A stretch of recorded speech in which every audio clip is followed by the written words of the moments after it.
So you guys are kind of still in this temple, having had Torek just finish kind of relating this mural to you. It's taken him a couple hours to do. It's quite a big piece. I mean, Torek, you would know that like any kind of expedition would be kind of happy to stumble across this piece, even if they'd found nothing else. Kind of depths of history revealed are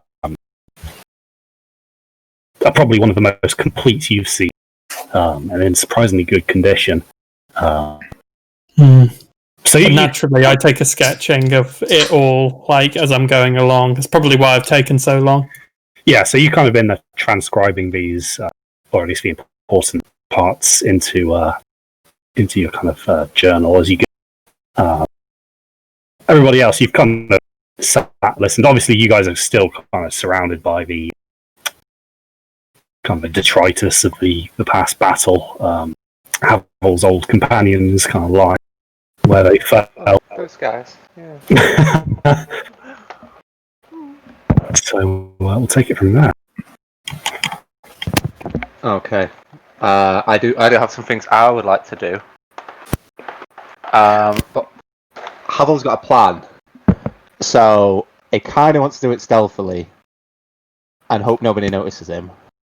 Alrighty, in which case you probably want to be DMing that to me on Discord. Okay, we can do that. Any rules in here if we need to. Yeah. Ruben wants to roll a perception to see if there's any Just in case. Also, did we catch Chaz up on what happened at the end of the last session? Yeah, I kind of gave him a little bit of a rundown. Okay. All right. So he kind of knows roughly the situation on the ground. Cool. Raspberry jam. Yeah. I used the channel divinity, Rich. I'm sorry. It's so good. Oh yeah, no, Rich missed the end of the present battle. Yeah. Yeah. What a lot of early finishes. Mind you, Can't find the commitment in parties nowadays. That battle did go on for like 5 hours or something. Yeah, it was. It was a pretty big one. Yeah, it's about 10 to midnight, I think, I left. I think it still went going for like another 20-30 minutes after that. Well, it was a fairly kind of hard fought thing, but you guys kind of came out on top. And Rulin hopes that there's no hard feelings for killing Havel's best friend. Oh no, just meditate with one eye open. That's all I'm saying. Well, I mean, obviously, Havel, you kind of know that mercenary life isn't always the most peaceful, and it does have its risks. True. Everyone else is fine. It's just that guy. That's cool. It's cool. I'll just drink heavily. So, while you're doing that,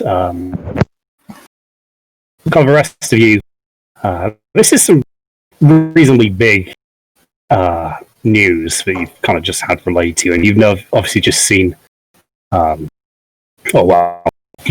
have been told by the now deceased Reginald that Alistair left the temple before you came in, kind of with one of the keystones in hand.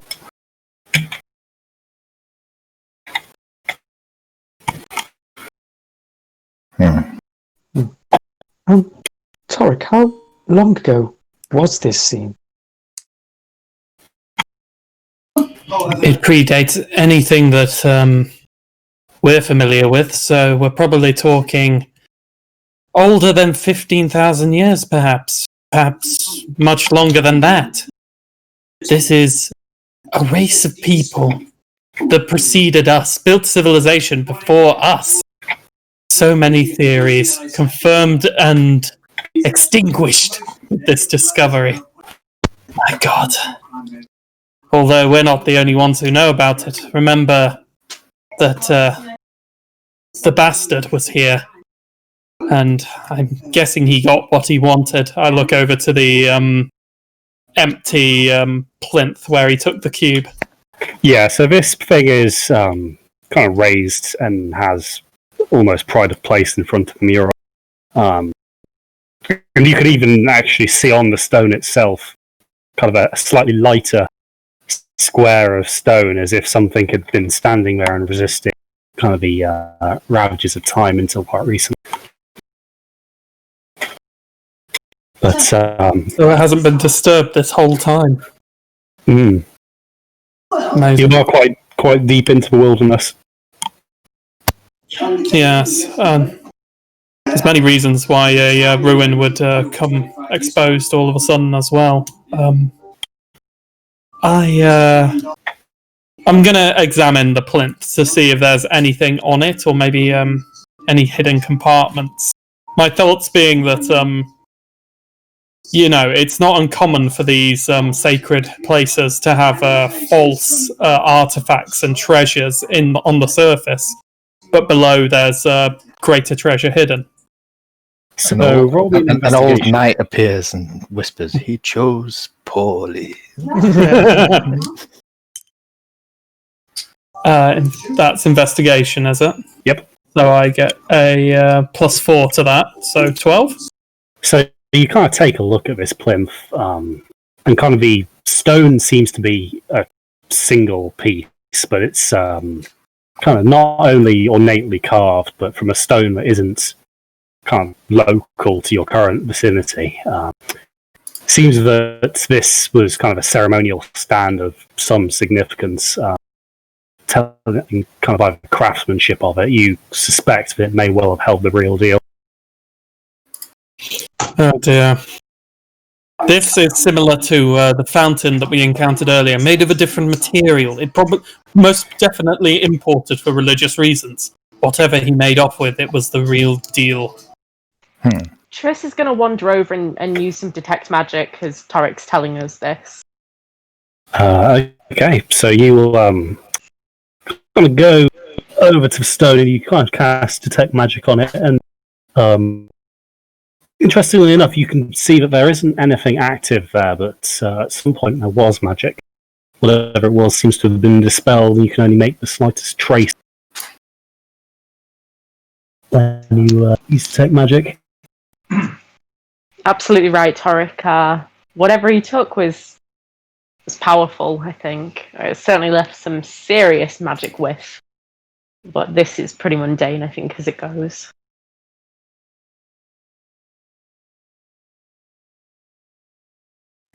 Mundane. At least in terms of magic. I wouldn't know about the history stuff. So the exit that Alistair took, does it look like it leads directly out, or does it lead into further rooms? Or So the kind of door he took is fairly small, and it leads into a stone passage from what you can tell. About 10 feet in, it kind of veers off about 60-degree turn to the right. You can't quite see an exit from where you are now.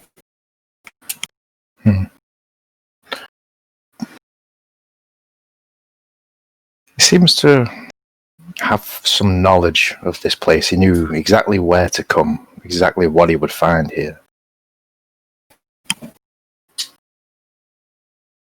Perhaps he's using a way of tracking these things. Or perhaps there is some knowledge to be learnt that we haven't yet. Tarek, what do you know of ancient temples and such? They're my life's work.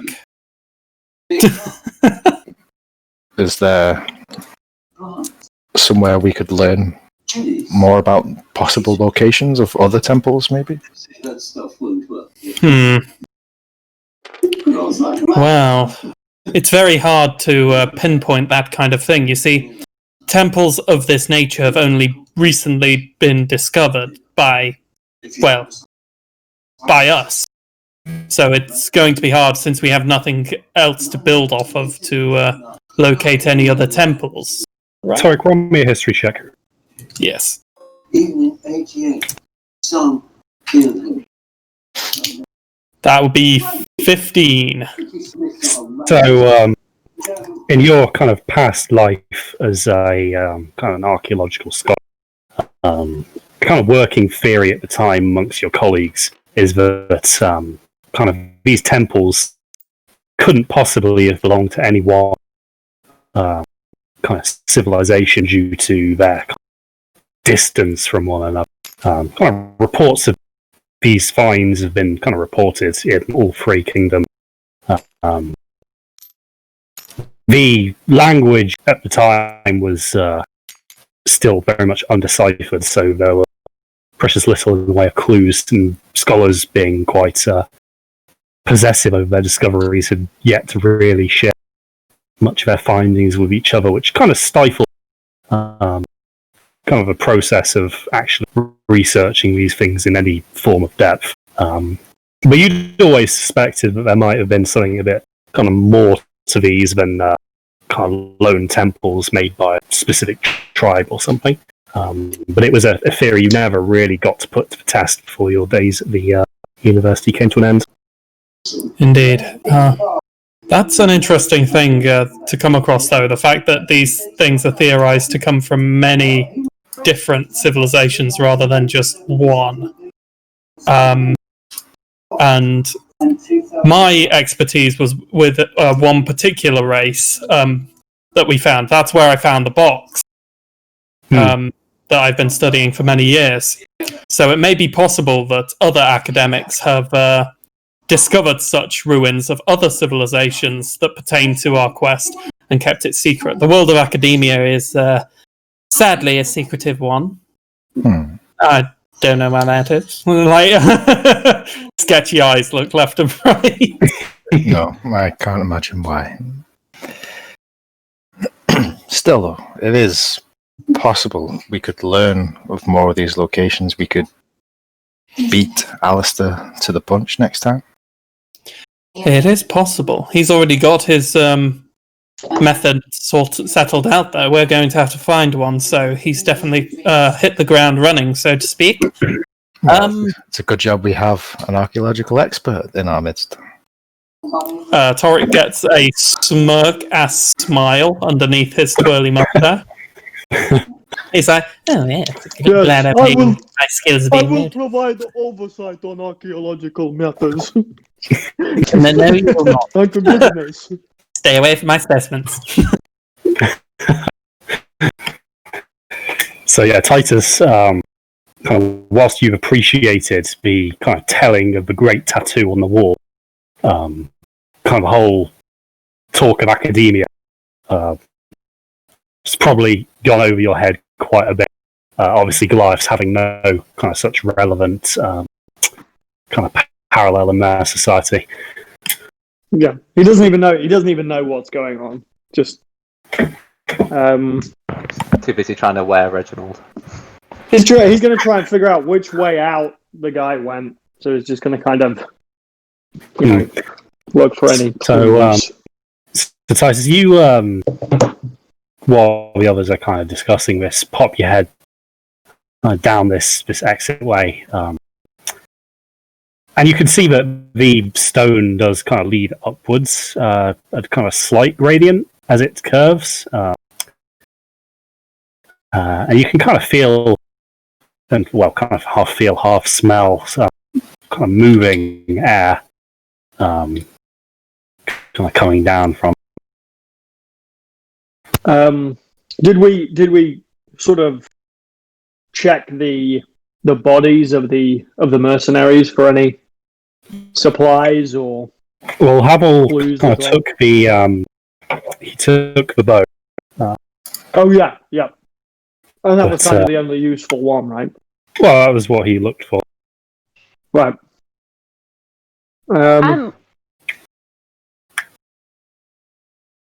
While they're doing this, Triss is going to have a wander around, sort of see what Titus is up to, and she's going to just do a bit of detect magic on the bodies. As a bit of a kind of distance way of checking to see whether there's anything that might be worth taking. I can't imagine her wanting to get up close and personal to a dead body unless absolutely necessary. Yeah, rough with the bodies to like just trying to shake anything of value out of them. So Right up to the the kind of bodies don't really seem to give off any magic, bar from a little halfling who was similar to the pedestal earlier. You could tell there was once magic there, but it's kind of fading as he's. Well, you can kind of detect that the magic is kind of inherent to his blood. As that seeps into the flagstone, the signature gets more and more faint. Interesting. That's the only kind of return you get. Perhaps shouldn't tell Torek about that. Just hold this body while I bleed it. Just underneath it with a jug. So dark. I'm going to make new babies. Anyone want to tell him that's not how babies are made? So yeah, the bodies don't give off any kind of strong sense of magic, from what you can tell, Triss. I'm just going to gesture for Titus to continue whatever he was doing then, and take a step back and observe. Cool. Yeah, I'm just going to check them for the shiny gold round things that people seem to like. So you kind of go around and kind of have a rifle through pockets and armor and all the rest. And the mercenaries, they have decent hardware, what you would expect. Everyone, is that me disconnecting? No, I can hear. Okay. Chaz is the one struggling. We just lost it. I will hold off the narrative until he's back. Hello?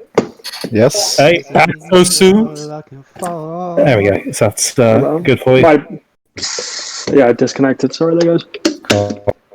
So yeah, these guys have this kind of hardware you would expect soldiers of fortune to be kind of carrying. People whose lives very much depends on their gear, so it's all kind of rust-free, carefully maintained.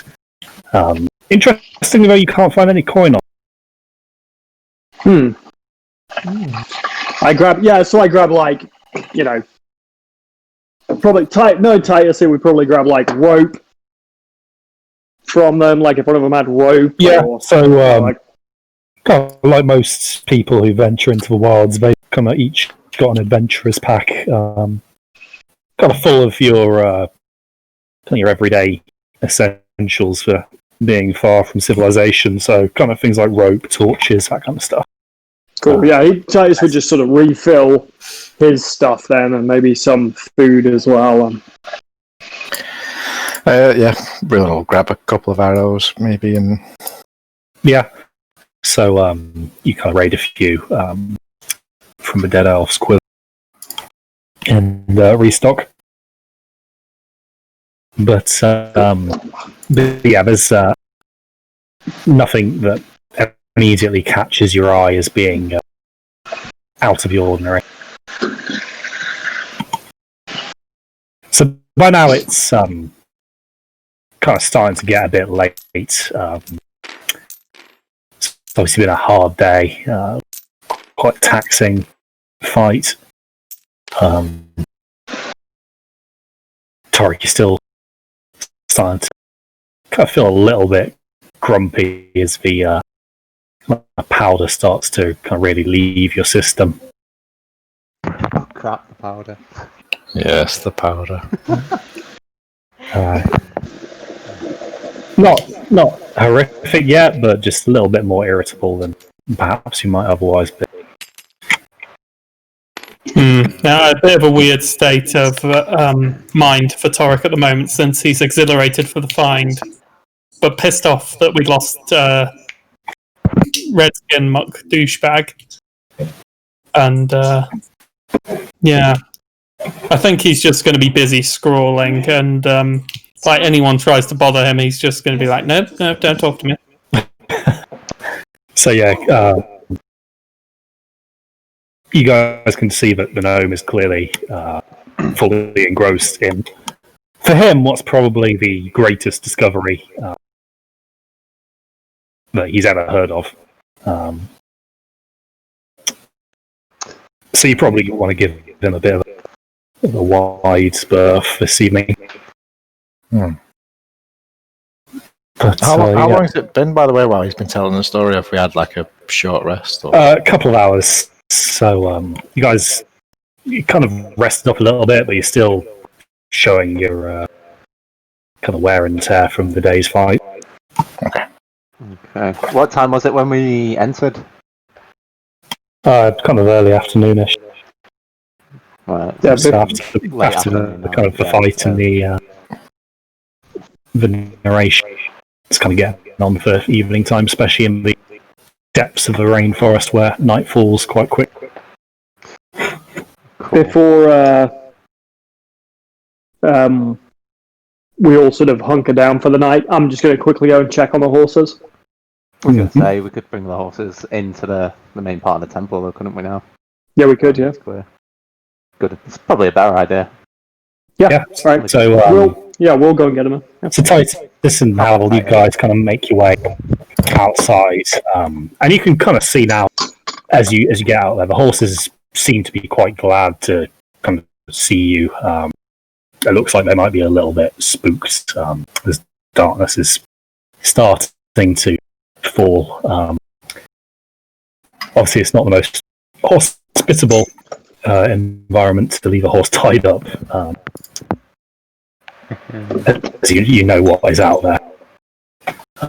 So as you kind of untie them, in fact, both of you roll me an animal handling check, because that skill never gets much use. Except by Titus every session. Titus will roll Helen move. Fucking wisdom check as well. Oh, 19. Nearly the nat 20. Oh. So Still 13. yeah, so Havel, you kind of take the lead here and kind of calm the horses a bit with a kind of slow approach, handheld. Titus, you kind of copy suit. You obviously know that Iron Tooth is kind of good at these kind of things.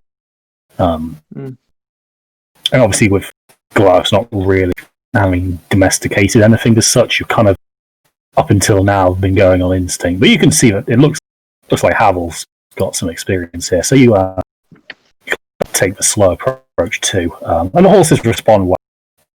They kind of let you take the reins with very little kind of hesitation. And you kind of lead the kind of two bigger horses, and the rest kind of quickly follow. And it doesn't take much effort to get them into the temple. You can see they look a bit calmer once they've kind of been surrounded by these stone walls. Titus is going to make sure that he looks after Reginald's old horse. Mm-hmm. So yeah, the kind of a big Ilafari course. Kind of take the effort to kind of give it an affectionate pat. It seems fairly kind of happy with its circumstances from as far as you can tell.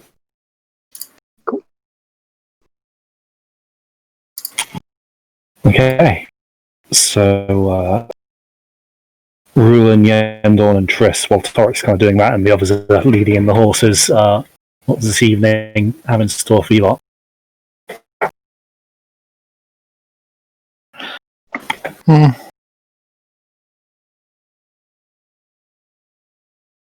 There's nothing else to explore of the temple, then, is there? No, it looks like you guys have cleared it out. It's not a huge complex. Okay.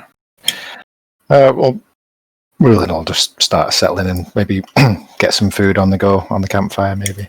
Mm-hmm.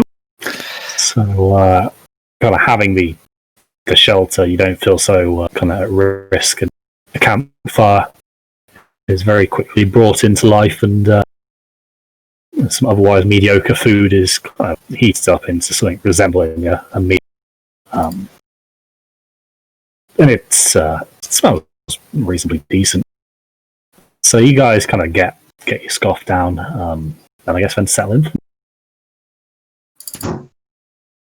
I'm going to set an alarm with my last spell slot to. Actually, I can cast it as a ritual. I'm going to alarm in case Red Muckfuck Boy comes back. So, you set this alarm once kind of the others have returned. Cool. So, everybody take a long rest. Oh, You kind of pass the night peacefully. Tarek, your alarm isn't triggered. The walls of the temple provide a fair amount of insulation from the outside. You don't really hear sounds that you would kind of expect to hear in the middle of a jungle. Probably a sturdy build, as to be expected. It's probably why it lasted so long. Yes, the architecture is kind of very reminiscent of a lot of the other kind of masonry structures you've seen previously. When the Tildroish built, they built to last. But you kind of wake up with the sun as it starts to kind of filter through some of the kind of cracks in the ceiling. Because, despite that, best efforts, time does in the end always win. And the wear is starting to show on the more exposed roof. But you guys wake up feeling rested. Tori, little bit of a headache. I was about to say, actually, Torek will sleep in compared to his usual routine. Yeah, it's not debilitating. It's not like it wouldn't even be as bad as like a mild hangover, but it's just something that is there when you wake up. But you kind of feel confident you'll be able to function. So you kind of wake up a little after everybody. Not massively so, but you can kind of see everyone kind of getting their gear up and ready for the day. Titus is kind of over there just lovingly stroking this Ilafari horse.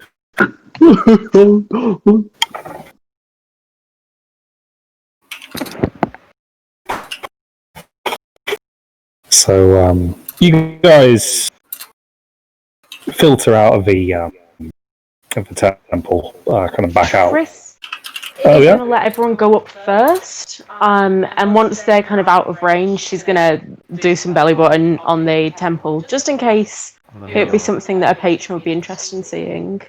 Okay, so the rest of you, Particularly the mural, yeah. yes, yeah, the rest of you filter out. Kind of, Triss hangs back a little bit. As they kind of leave, Triss, you kind of give it 30 seconds or so. And then kind of lift your shirt, open this belly button.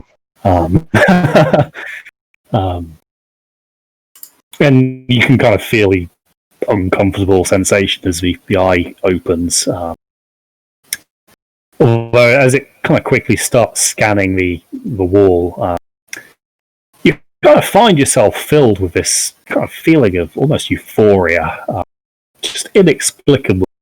So, it's... don't know how best to describe this, but you feel damned good. Seems that whatever you've kind of shown your patron interested in substantially. That's unsettling.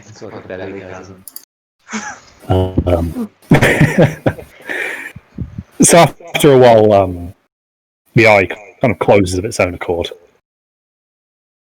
Alright, I'll follow him back up. Try and shake off the extra happy feeling. So you kind of stumble up to the top where the others are kind of waiting for you. The rest of you kind of see Triss come out and smile from ear to ear, like just positively beaming.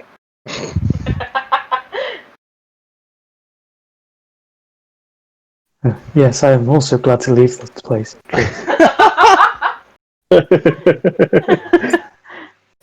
Let's get going. I can't wait for a horse ride. Yeah, Selva's going to be like, alright, Alistair's long gone. Didn't get a chance to get him, but we need to get back to Care Enwyn. He's planning summit. He wanted to know all about our defences. We need to let him know. Do we leave a canal? Well, could always stop off in Olyhurst on the way. It won't do much good until we find that Hydra. Yeah. We will still seek out the Hydra, but for now, I think it's more pressing that we return to Karen. Actually, I think it might be an idea to hunt down the Hydra, like imminently. I mean, the longer we don't hunt the Hydra, the greater the risk we have of losing our wizard friend. It's evident that he had been studying these soul cubes, or whatever you wish to call them, and maybe he would be able to enlighten us to where the next ones could be found. Now, as we were discussing yesterday, maybe the quickest route to getting to the next binding of Koftara is to wake him up.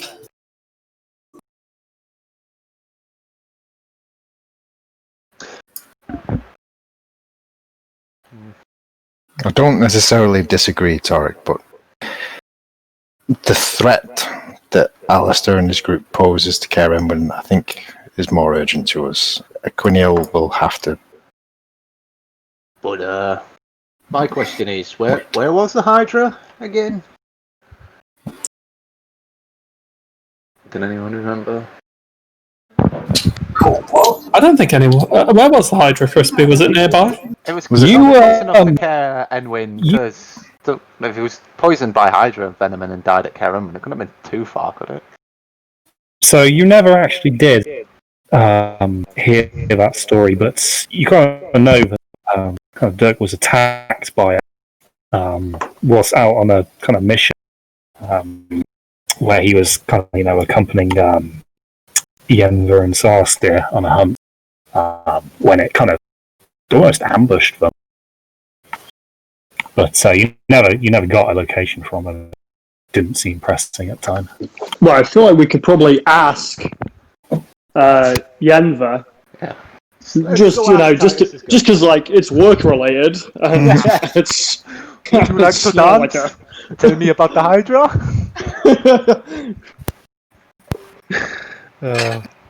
Yeah. Drinks are tax deductible if it's work related. Let's do it! guys, on to me. Just keeping it professional, of course. So yeah, the kind of day is young.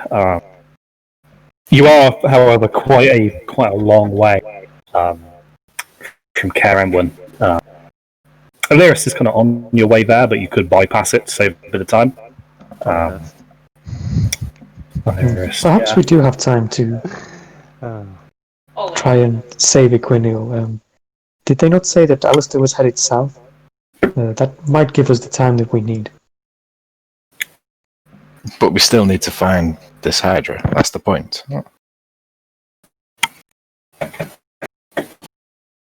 Yes, I mean, we can spend some time looking, but not get too distracted. But if we return to Karen when we don't need to look, we can ask Yenver exactly where it is. That seems like the most sensible course. We can Yes. we can kill two threats with one trip. Two birds, one stone, I guess. Anyone teleport? I don't think that's how the expression goes. Yes, Karen when it is. Kill two mammoths with one spear.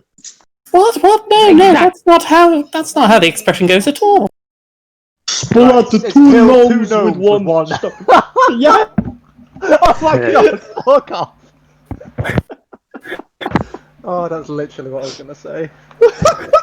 Like, 100%. What I need. Not funny. Just the second he pipes up, both of us are just like, kill no two gnomes.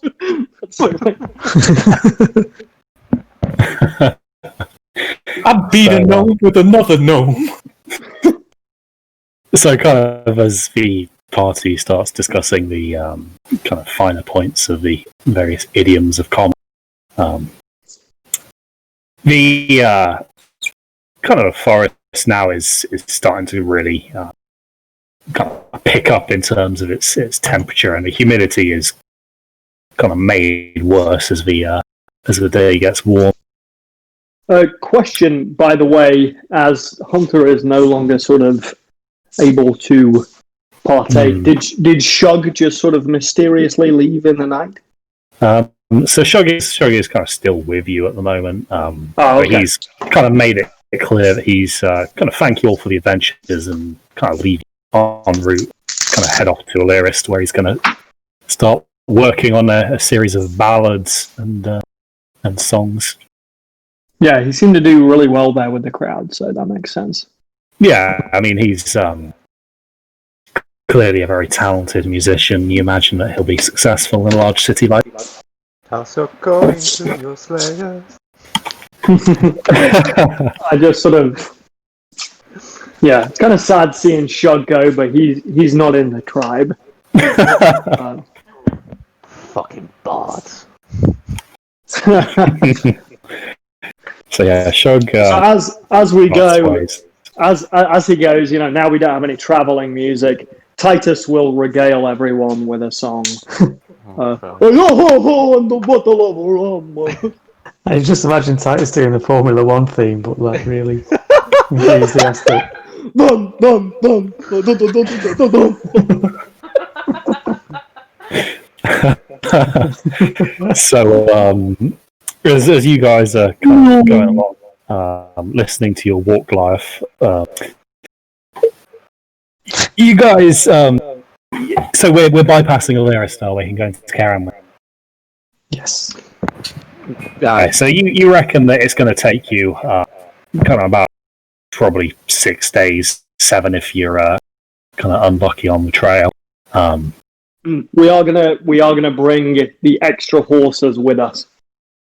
Yeah, so you don't have any problems with kind of lack of horses or sharing. Now everybody's kind of got their own. Torek, it's quite daunting being kind of on your own horse for the first time. This thing is obviously substantially more of a challenge for some of your stature. But you kind of take a while at first and a little bit behind the group. After the first couple of days... Easy there, horsey. It'd be unfortunate for me to induce shock therapy. After a few days of experimenting, you kind of realise that the best way to control your horse is through a mixture of kind of bribery and kind of intimidation. So you kind of rig up a contraption that kind of dangles something like an apple over the horse's face, and it seems to do a trick. Yes, you need a carrot and a stick to get true control.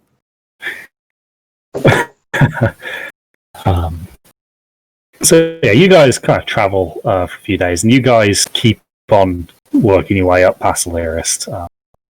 And on the fourth day, as you're kind of moving just slightly north of this kind of group of lakes here, you kind of start to kind of feel the ground rumble a little bit. And this kind of starts to pick up in intensity. You reckon whatever it is probably still a bit distant to you, but it seems to be coming toward. Can we tell what direction? Yes, it's kind of coming from the kind of northeast, kind of down the same road you're travelling, but in a different direction. Is it an earthquake or? Doesn't seem to be that strong. Oh, wait. Is it a mammoth herd? You can't tell at this distance. I need to find the meme. I need to find the meme. I need to find it.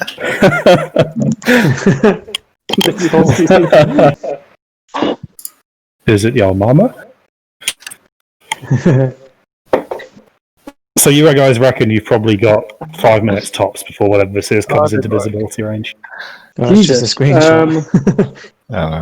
If we've only got 5 minutes.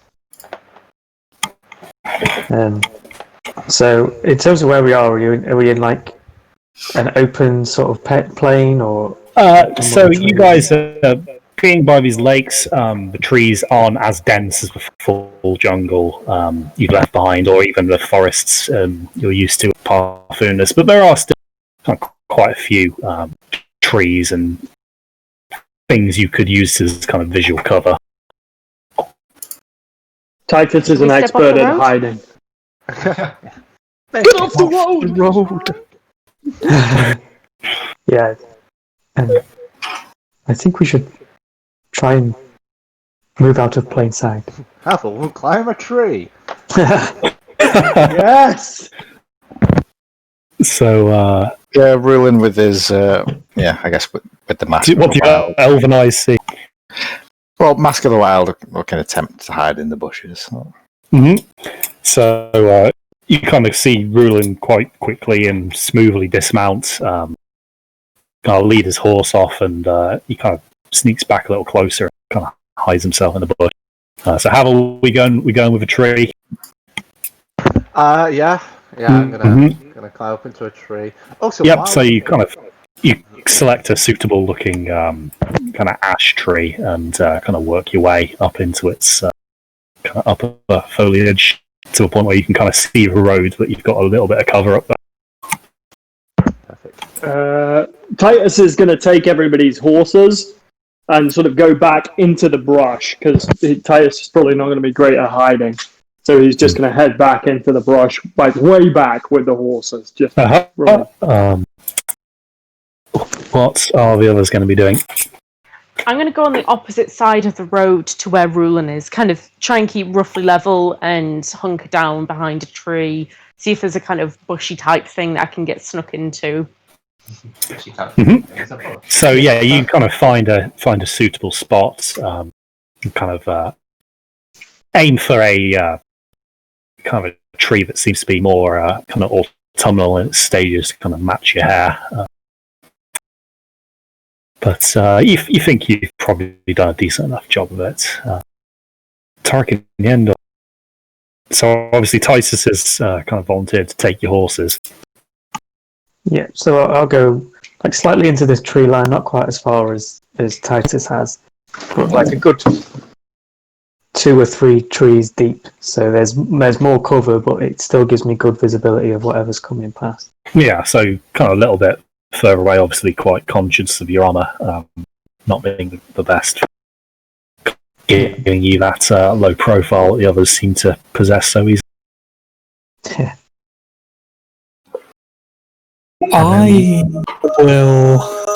I think I'm going to put my faith into hiding behind a tree that's really close to the road, and if anything gets close, I can just cast an illusion to make it like a bundle of leaves around me or something.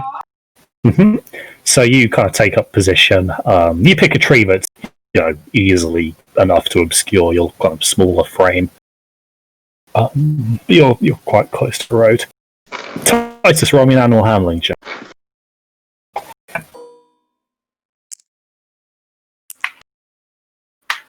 That is 12. So the horses are a little bit reluctant to kind of go into the forest. They're quite comfortable on this open road, but you kind of start just dragging them, and they eventually kind of yield and kind of follow, rather than kind of have their necks strained by the brute force. So you kind of drag these kind of horses, kind of half lead, half drag them into the bushes, kind of just a little bit further past the Endorn, somewhere fairly confident that they're not going to be visible from the road. I mean, you've kind of set ambushes for mammoths before, so you kind of get the concept. So you guys kind of take up your positions, and as you wait, there's kind of rumbling.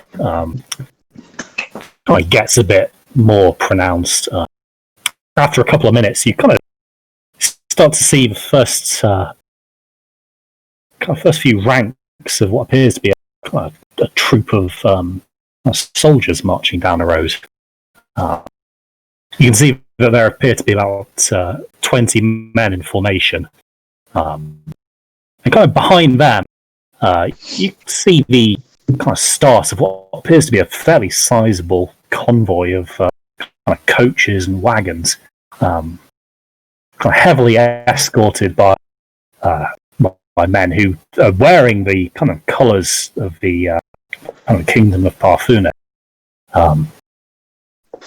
And they kind of start marching past you. You can see that this kind of wagon trail goes on for quite some distance. This is a kind of hefty caravan. You guys would kind of know that trade tends to happen in such caravans. Strength in numbers being kind of the aim of the game here, and it seems that this one is no different. This goes by Havel. You estimate there's probably at least a kind of a company's worth of troops, kind of well equipped and kind of well trained, escorting this convoy. It doesn't seem that they've noticed you in your hiding position, so the kind of the vanguard marches on past, and as they go, you can kind of see that the merchants all sitting with their carts. A few of them obviously kind of arguing about something you assume to be related to their business. But Titus, roll me a perception from where you are, because you're a bit far back. Not 20. In amongst the caravan, kind of behind one of the kind of a wagons, kind of attached by kind of chains of kind of heavy iron. You see two Goliaths kind of being kind of marched along behind one of the wagons. Two Goliaths in chains. Mm-hmm, very similar to the ones that you once were. I'm gonna pull the horses, hand all of the reins to Yendorn. Sorry, buddy. And I'm gonna run over there. So Rulin will attempt to intercept him quietly, but I'm guessing if the Goliath's charging, it's roll me a contested grapple against Titus. You can use either. You can use either athletics or acrobatics, both of you. Oh, okay. Acrobatics. Oh dear. Oh. That gets me 22. 25. Okay. So it's a valiant attempt, Rulin. As you kind of see charging Titus, kind of barreling down towards the road. You kind of go for almost a rugby tackle style dive, and you feel that your shoulder connects with his legs. You kind of wrap your arms around. Titus is kind of incensed by the sight of these bound Goliaths, and kind of his stride is powerful enough to kind of rent, kind of grasp apart. And although it might have been a tackle that would have leveled a kind of normal-sized human, all it does is kind of stumble Titus a little bit, but he kind of very quickly kind of picks himself up and carries on with his charge. A charge which has not gone unnoticed. As Titus kind of emerge from the trees, you kind of hear the kind of cry go up from the nearest guards. Bandits! Bandits to our right flank! Very quickly, the soldiers kind of on the flank form together. You see 5 of them kind of come together, shields raised and spears low, kind of intercept you. And you can kind of see that activity is kind of this news is rippling down the caravan, and you can kind of see that the vanguard of soldiers at the front are kind of starting to make their way down. Even a few of the merchants are kind of pulling crossbows and from their packs.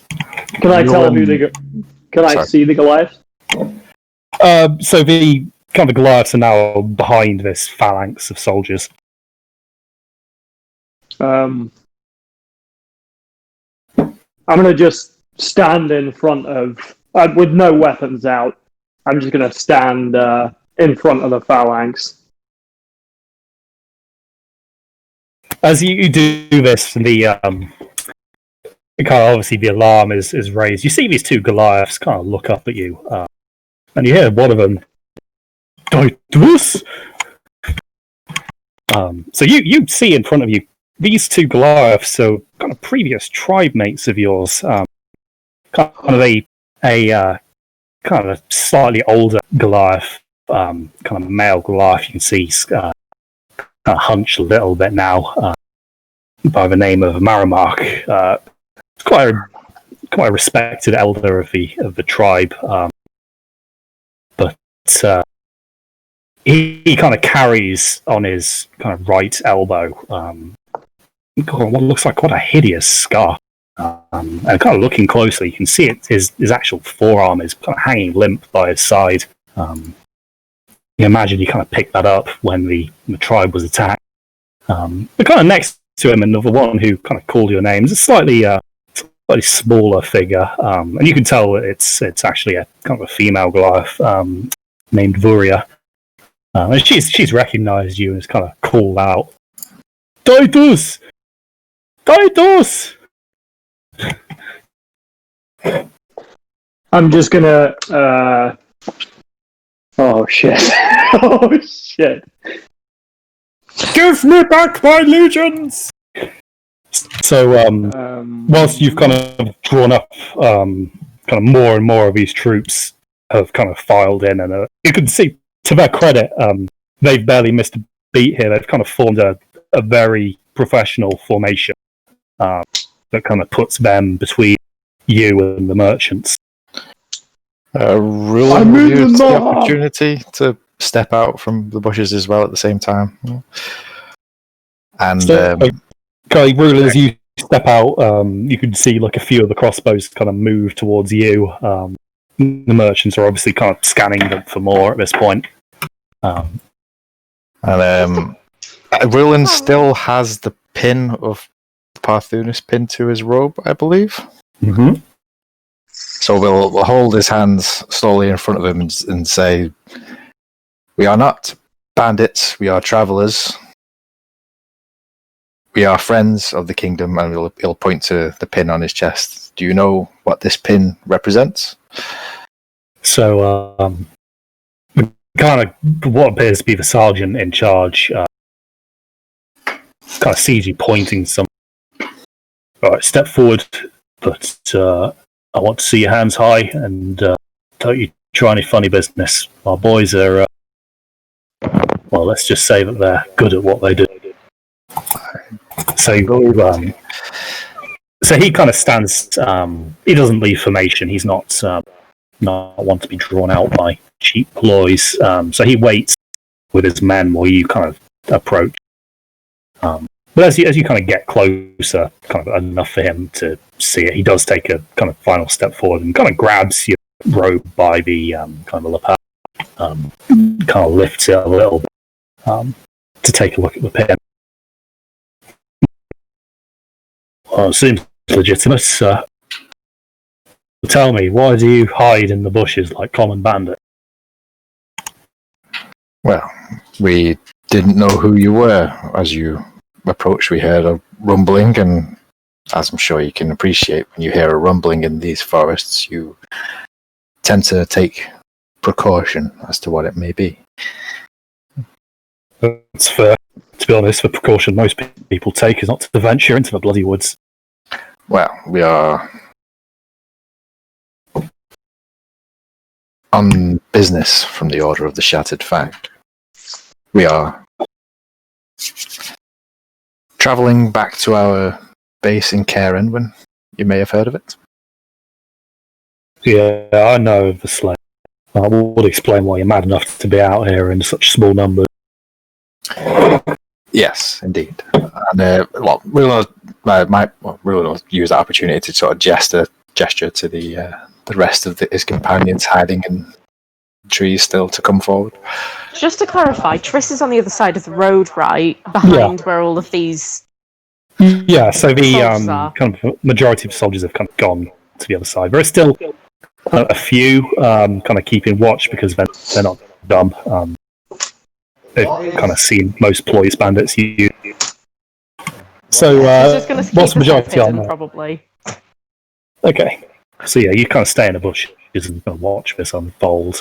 What's direct? Kind of vision is largely blocked by a lot of these things, but you can kind of hear everyone kind of explaining the situation away. Sorry, what was that? What's directly beneath Havel at the moment, underneath his branch, his tree? So you're kind of off the road slightly, so it's really just kind of the trunk and then kind of its roots. Alright, okay, so there's not like any branches hanging. Yeah. I was gonna say if I drop down, I'm not gonna land on top of like a fucking merchant. No, you'd be able to kind of come down without causing anyone any bodily harm. Ah, shame. Okay then. See Will and Jester in. I'll jump down. Make myself known. What's up, bitches?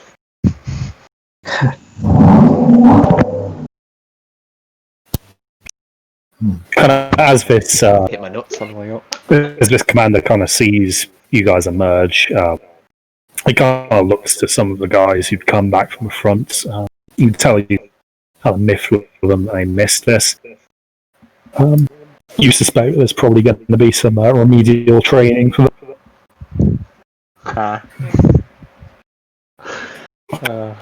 Well, it's good to know that we're not getting robbed anytime soon. It's never good for business. Now, what can we do for you? If you've taken the time to break cover, I imagine you want something. The two Goliaths that are chained up at the back, and we'll not sort of look towards the merchants, and which of you would call yourselves the master? Hey, kind of an elf sat on one of the carriages, kind of lowers himself down. Yes, that would be me. They are currently in my possession, although I would not call myself their masters. I'm merely delivering them to those who have purchased. Just scowling at the guy. He kind of sees you, Titus. Then he's kind of looks at you cautiously, but you can see with the kind of ranks of spearmen between you and him, he feels a bit bolder. Foolish of him.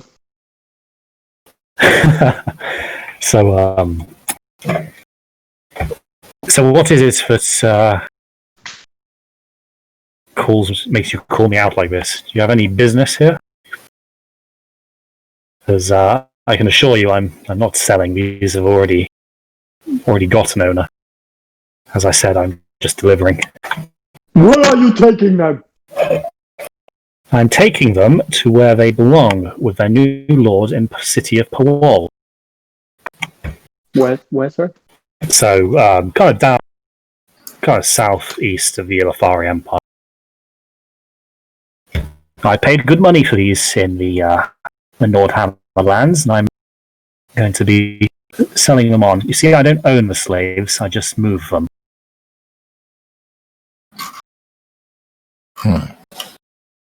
And you, Sergeant, you're escorting these merchants?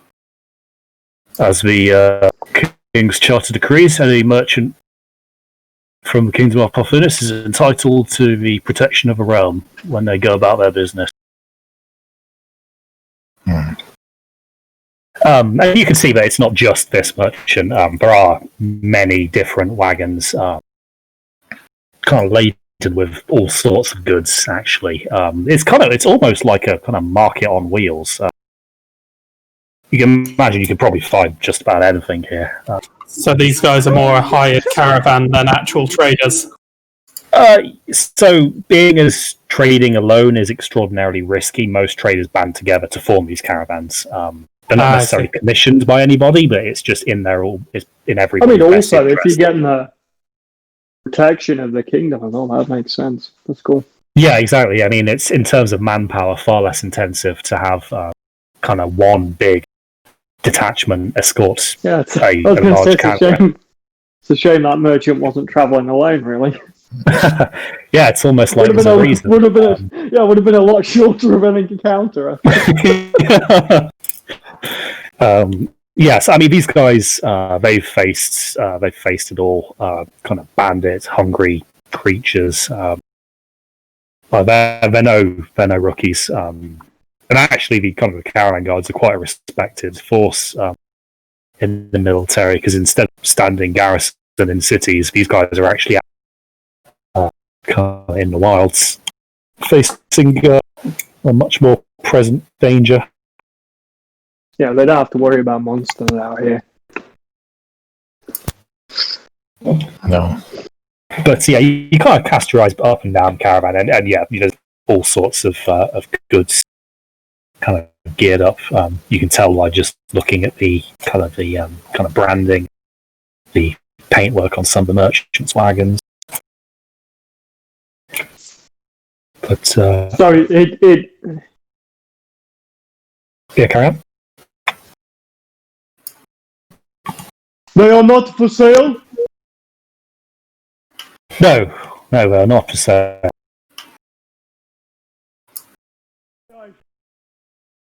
Speak with them.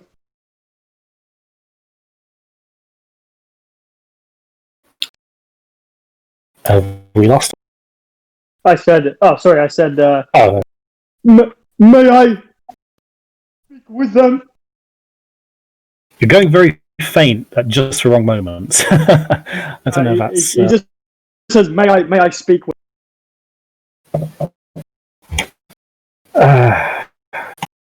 He kind of looks at the kind of guard captain, who kind of gives him a little nod. If you must. I kind of just. Okay. As soon as he says, "If you must," I just walk right towards the phalanx and just like, as if they're gonna move. So you kind of walk towards them, and you can see a few of them kind of look to their sergeant. And he kind of gestures with, he kind of moves his hand in the upwards motion. They kind of raise their spears, kind of step aside. He's kind of clearly happy now that you've displayed the pin that the king gave you. Good thinking, by the way. So, Titus, you kind of make your way over, and you can kind of see the kind of Vuria is kind of obviously quite happy to see you. It's been quite. I just run as I get closer. I just start running and then just give them both a big hug. So yeah, Vuria kind of embraces you as best she can with her hands in these shackles. But Marimark is kind of a little bit more distant. Titus, I thought you died. I thought the same of you. It has been long time and hard years. Guys, where have you both been? We have been working for the short, stocky tooth up north, not far from our home. Kind of Marimark chimes in at this point. We have been doing the heavy lifting. The one, the small tooth, and basically kind of really shoots a poisonous look at the merchant, are too weak to do.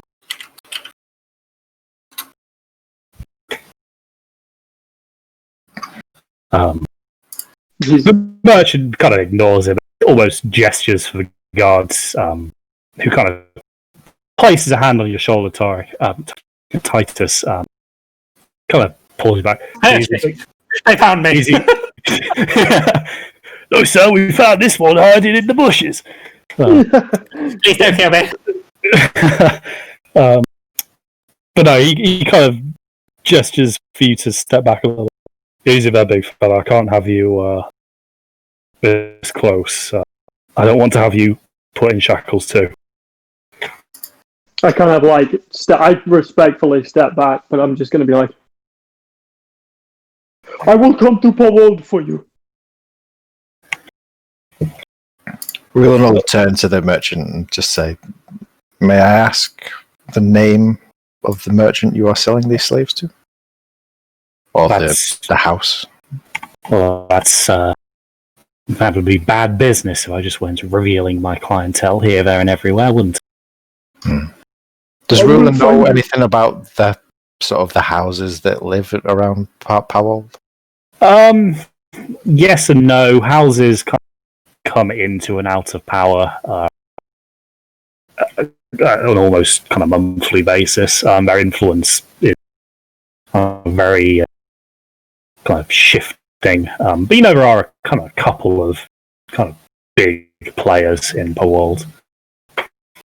But they could be going to kind of any of them. You wouldn't really be confident in kind of putting your finger on one, I guess. I promise I will come for you. Titus, we will be waiting. Titus could not protect us from few small thieves. How he protect us from many small thieves.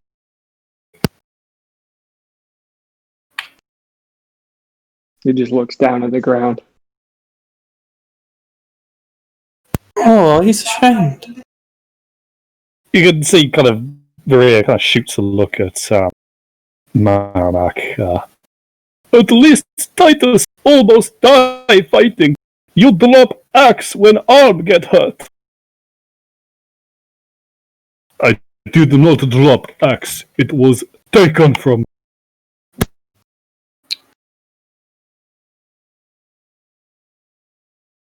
Yeah. Kind of bicker a little. We're talking in giant this whole time, by the way. Yes, yeah, they've been kind of talking to you in your native tongue. So the rest of you kind of don't really get the gist of what's happening. You can see that Titus is clearly concerned by these two being here.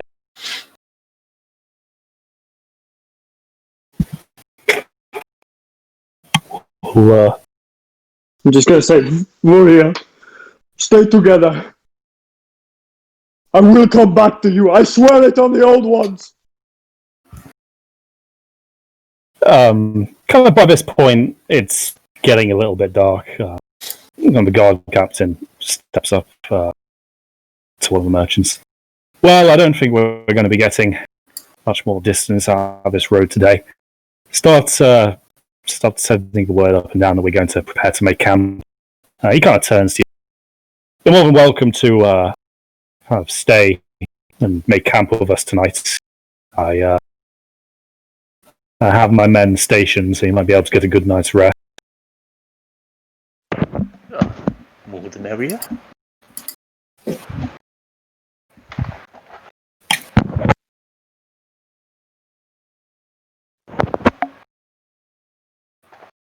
Hearing So, this, Triss is gonna try and step in amongst the other people as subtly as she can. Just slowly edging to the side. Yeah, just sort of try and emerge from her tree unceremoniously as possible. Roll me a stealth trick. Oh, for fuck's sake, there was another one. Oh, my mouse broken.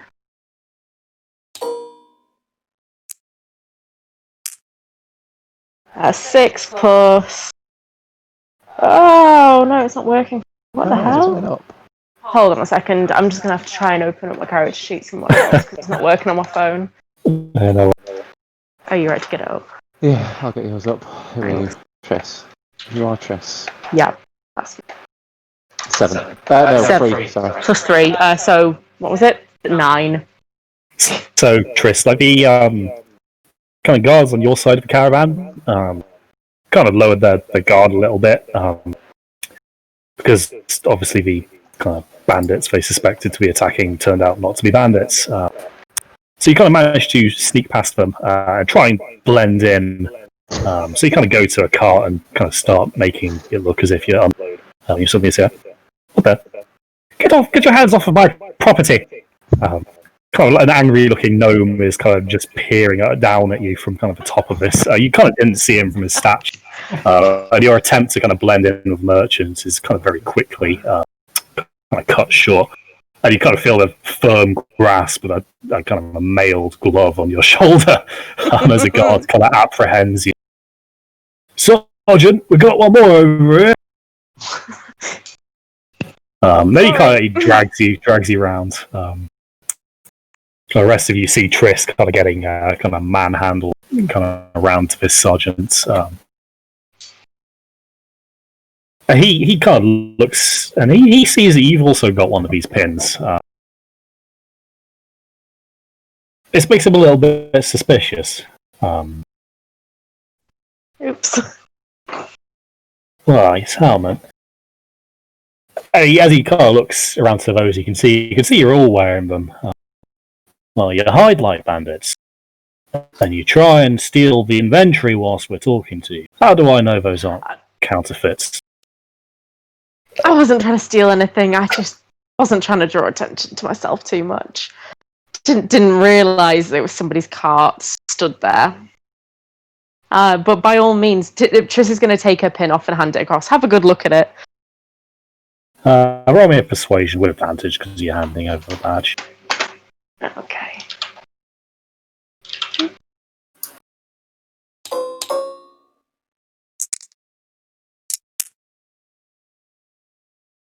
Uh, 9 plus 5, so 14. Ooh. So he kind of takes a good long look at this pin, kind of turning it over in his hand.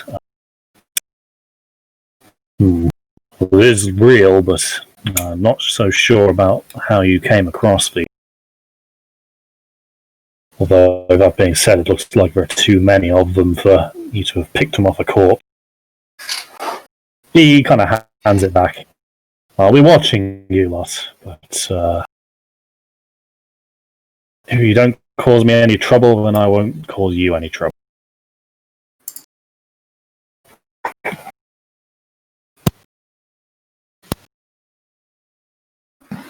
As I said, we're going to be setting up camp, so I need to go and organise these damned merchants. It's like herding cats, I tell you.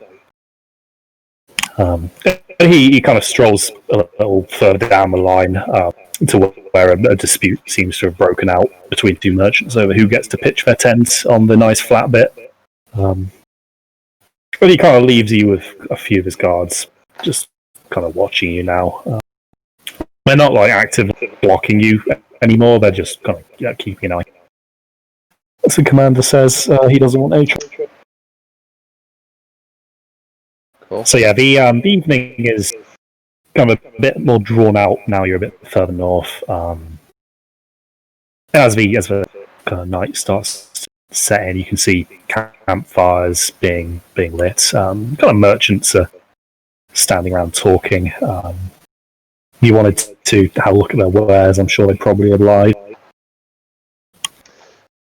Well, while we're on the subject, Havel's going to turn to the rest of the gang and be like, so, you know when you got paid and I was tied to a chair dying? Can I get my part of that, please? Got some shit I want to go buy. We're in the middle of a forest. Havel, where are you going to go? From the merchants that From we've... the merchants. Yeah, from the massive caravan taken up. And what exactly is it that you want? As he's saying that, Rulin is reaching through his pouches for the money. Yeah. I'm going to go have a chat with them, see if I can get some gear. Did you say beer? Maybe. Titus is not in a good mood. He is not. That's that out of character. Okay. How much was it again? I can't really remember.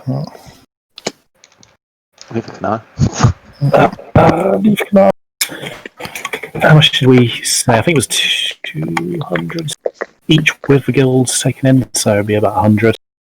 Yeah, it was 1,400, I think, wasn't it? Something like that. And then it was 700 for the guild and then 100 each for... Yes. Yeah. So, And then I think 7 of us, yeah. That sounds about right. I think that was the agreed upon price. So, yeah, Havel, you kind of take payment from the room. And Havel's gonna go on a shopping spree!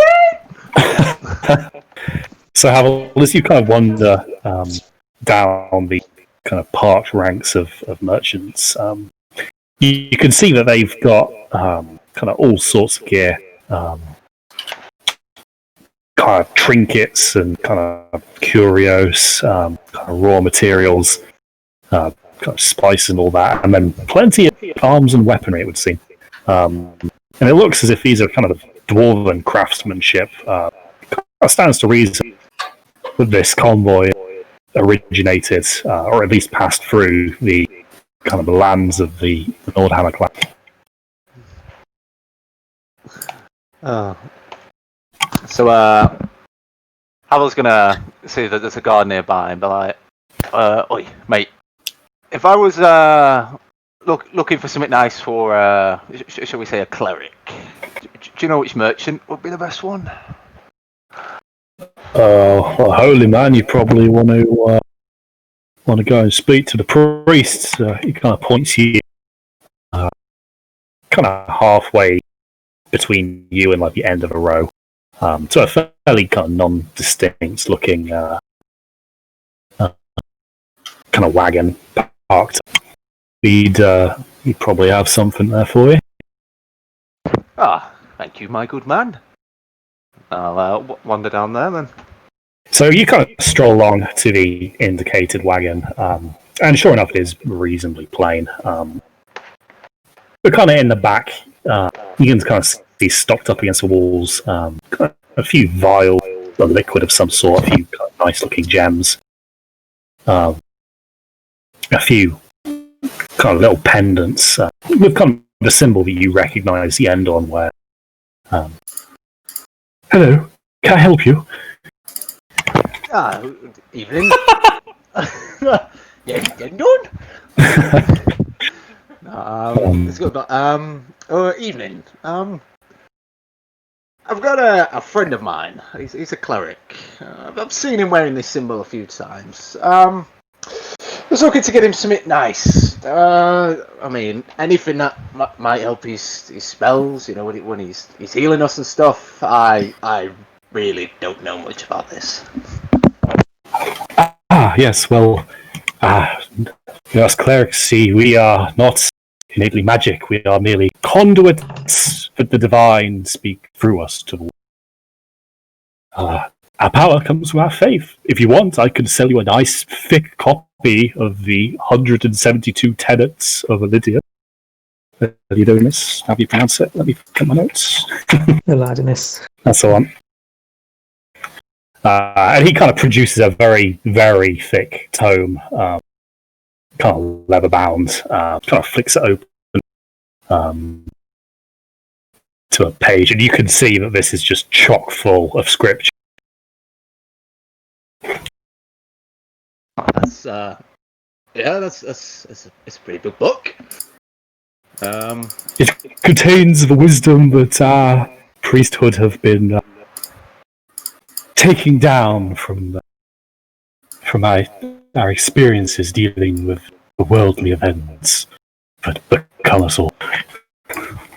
Okay, is this not something like everyone in your little group reads, or is this special?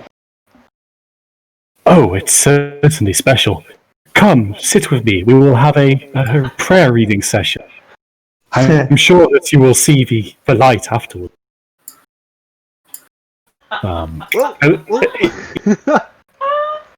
He kind of sits down cross-legged and kind of turns to a kind of a certain page and kind of gestures for you to follow suit.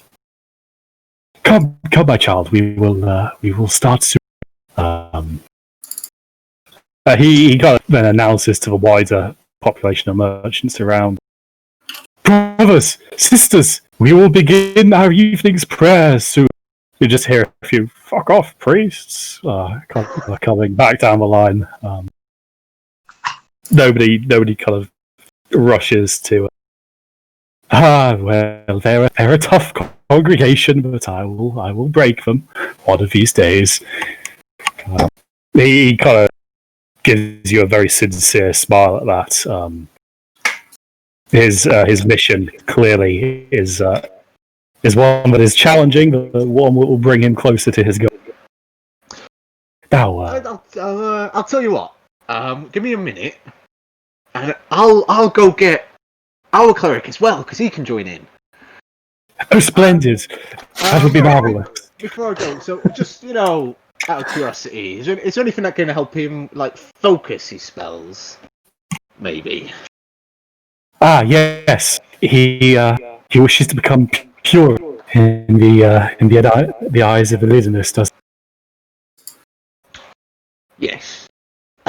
Well, then I'll let you in on a little secret that I use myself. And he goes, kind of ruffles through the stuff he kind of comes with on his travels, and he pulls a fairly serious looking kind of leather whip. But I always find this clears the mind like nothing else, and kind of pulls it apart with both hands. And kind of makes a very clear snapping sound. Little bits of self-flagellation never hurt anybody. Oh, well, it did. It's kind of a point, but you know what I mean. Jesus. Oh, fucking hell. I was just going to be blank staring for a moment, right. Okay. We must first empty the vessel of its sin so that we may fill it with purity. Would you care to join me? On that note, I'm just gonna go. I'm gonna go grab our cleric, and he can join in. I'll be back in a minute. Oh, good. Very fucking uneasy. Havel's just gonna rush off back down the line and okay, you're not going back. The priest is kind of glad to see you so enthusiastically hurrying to fetch your cleric.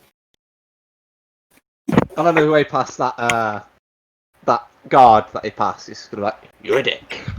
I'm walking. Oh, you ass, pal. Okay. Well, that'll do me for now. I'm gonna go back to Titus. Seeing that he's so upset, and be oi, Titus, come here. Yes, I do. It's I know what it's like, seeing people I used to know, and then having to lose them again. Trust me. I know. And he's going to pull out the bottle of very nice booze that he took from the bar back in. Yes. It is a particularly strong bottle that you've snatched. I was thinking of saving this, but I've had a shit time. You've had a shit time. I think we should put this to good use. Oh, you are my best friend.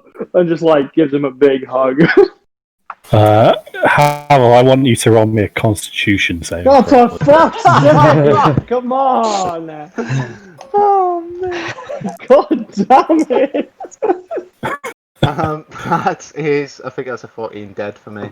So you kind of see the hug incoming and take a very deep breath and kind of stiffen up your abdomen as much as you can.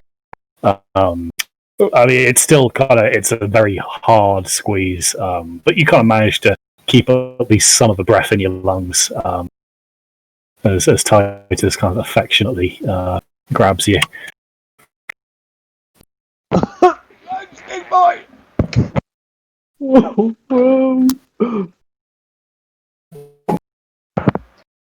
And then also, Havel's going to be oh, give me 1 minute, Ian. Titus. Just to wander over to Yendord and be Yendord, there is a very lovely priest quite far down there. You might want to go have a chat with him. Oh, yes, I will. Thank you. You're welcome. If you you know, by any chance, if you happen to see anything you like the look of, just let me know. Okay. Cheers. Have a look at that. So, yeah. So you guys kind of crack the. As they open up the bottle, Triss is going to be watching, and she's going to use a little prestidigitation, just have a big old shower of sparks as Havel kind of pops the top on it, just for Titus' entertainment, because she knows how he enjoys magic. Through the tears. It's like a kid. It's like a kid when they're like a snotty crying kid that's like suddenly someone's made a joke. When they can't breathe in properly, and like. Oh. Havel not knowing this is going to be like, oh, didn't know I could do that. So yes, this kind of bottle opens with a pop and a shower of sparks. Straight away, Havel, you can kind of smell the alcohol in this. It's strong stuff.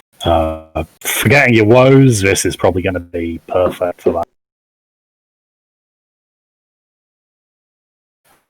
So you kind of take a swig, and it does, it kind of confirms the theory. This stuff is pretty potent.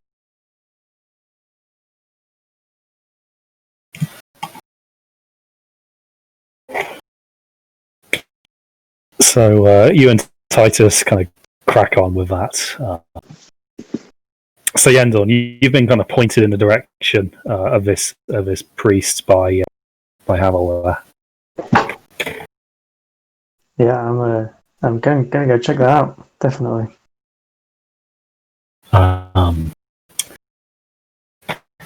So you kind of make your way over and kind of see this chap kind of sat down with his kind of thick tome, and you kind of recognize this book.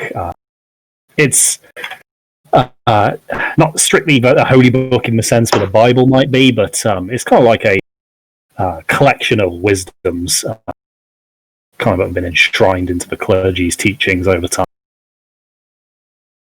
And as he kind of sees you approaching, he kind of looks up to you and sees the kind of pendant you wear. You must be the cleric that other chap was talking about. Is he coming to join us? I think he's otherwise occupied with another of our party. So it will just be us two. Well, that is a shame, but it has been a while since I have had company in my prayer. Would you please join? Oh, gladly. So he gestures for you to kind of sit opposite him, and when you do, he kind of opens the book. Now let me start with a particular favourite of mine. According to the Lord, acts that are apparently evil, when undertaken from considerations connected to the gods, it means that the consequences may indeed be good.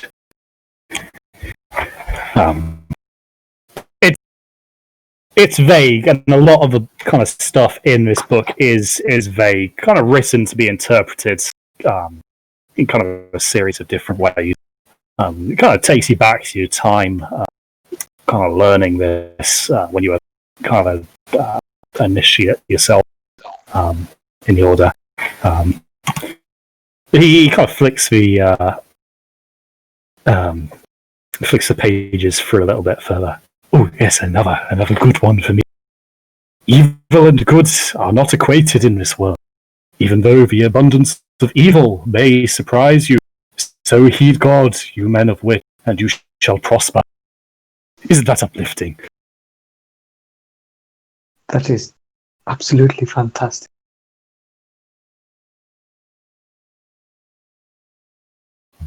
He kind of then proceeds to kind of go into a fairly kind of lengthy lecture into the kind of principles of virtue. You kind of find yourself agreeing with him on a few of the major points. seems a while he lacks the kind of the obvious social skills required to draw in a congregation. His heart appears to be in the right place. So he kind of finishes that up. I feel myself pure already. Thank you for joining me, brother. No, the thanks is all yours. This has been a delightful evening. On that we can agree. Please, won't you join me in partaking of a few refreshments with me this evening? God, you lost. And he pulls out a kind of a hamper and opens it, and actually pulls out a lovely looking kind of cheese board and kind of charcuterie and like just lovely kind of foods, meat cuts, nice cheeses.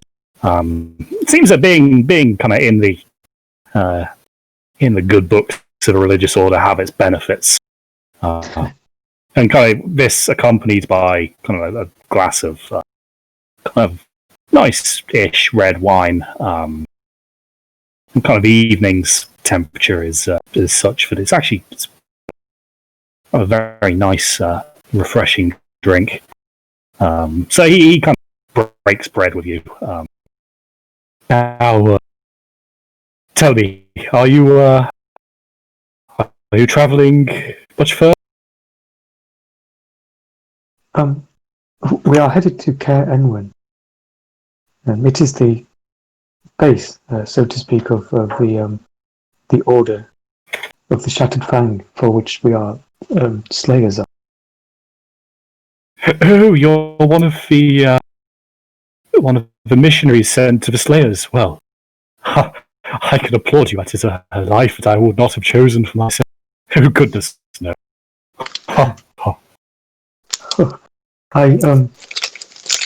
Yes, I did not envisage I would choose it myself, but Chaz? Our faith has uses besides just the violence of the other members. Yes, that is true. I suppose God's presence is needed most where it is absent.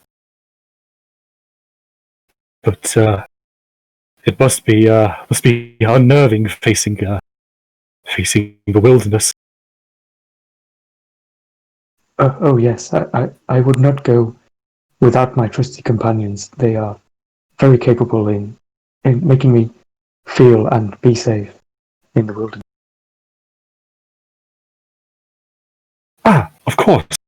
He kind of stands up and kind of hops into the back of his wagon, kind of rifles through kind of his bag. He comes back to you. I think I have something that might make your travels a little bit easier for. And he kind of reaches out and kind of places in your hand quite a sizable diamond.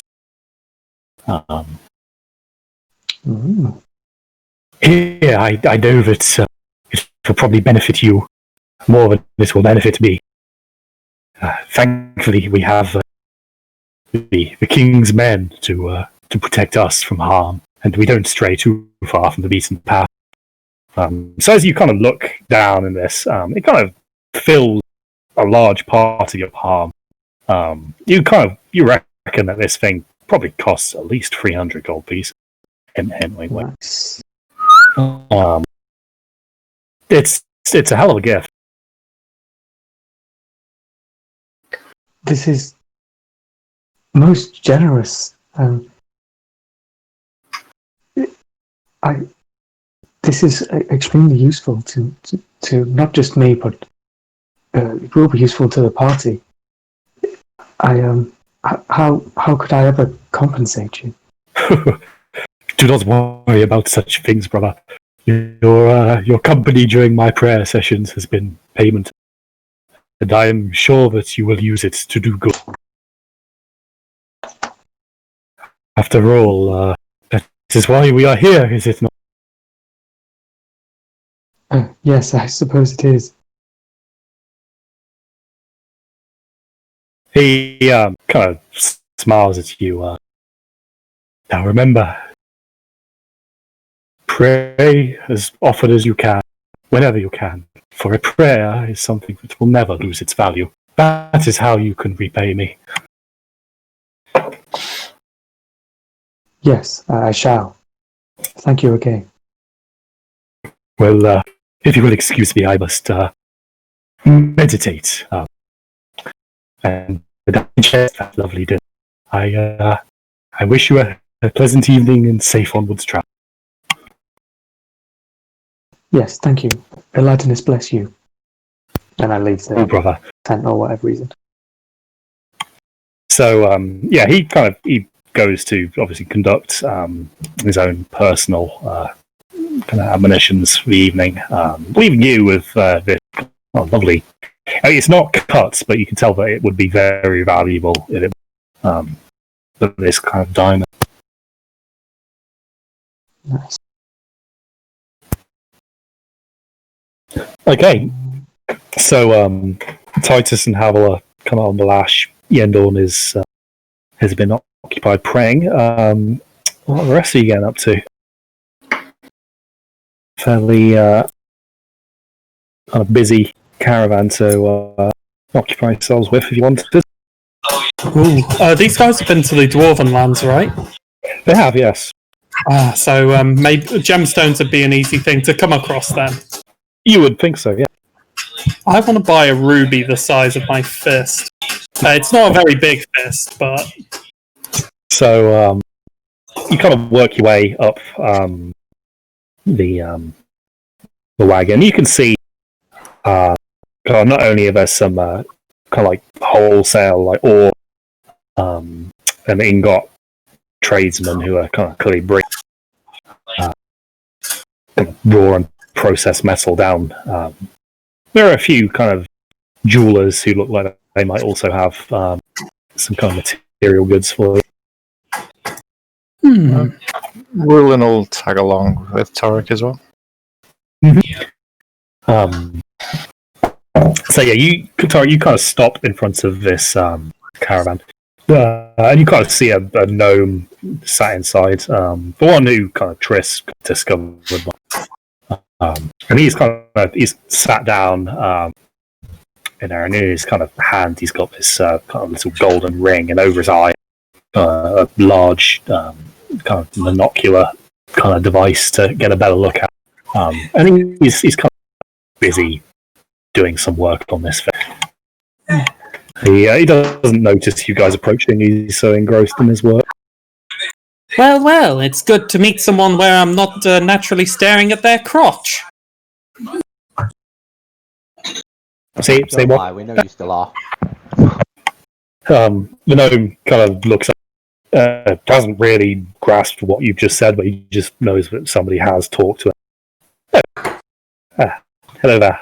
What can I do for you? Are you here in search of my fine wares? Yes. Fine wares is indeed what I'm looking for. I need a ruby, you see. Big one. Well, my friend, you have come to the right place.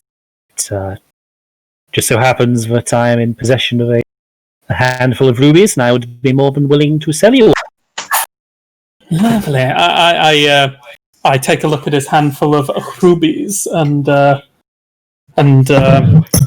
see. Okay. I'll see if there's anything I can do with them. So he's got a kind of a selection, kind of different grades of rubies. Some are kind of pre-cut, ready to be kind of mounted in rings. Others are slightly bigger, which you imagine are probably for kind of pendants, necklaces, things like that.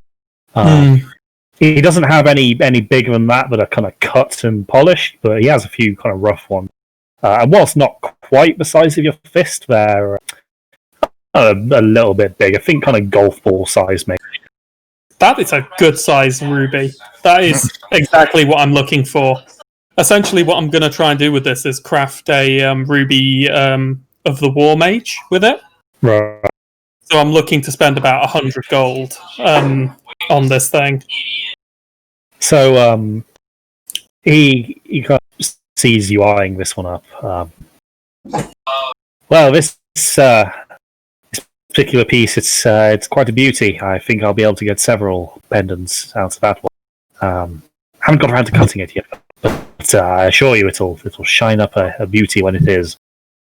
Yes, that I'm sure of, but let's face it, an artisan with your talent surely has their time better spent on more precious jewels. I'll tell you what, I'll take this one off your hands for 100 gold up front so you can focus more on your fine craft on more superior jewels. In fact, no, roll me a persuasion.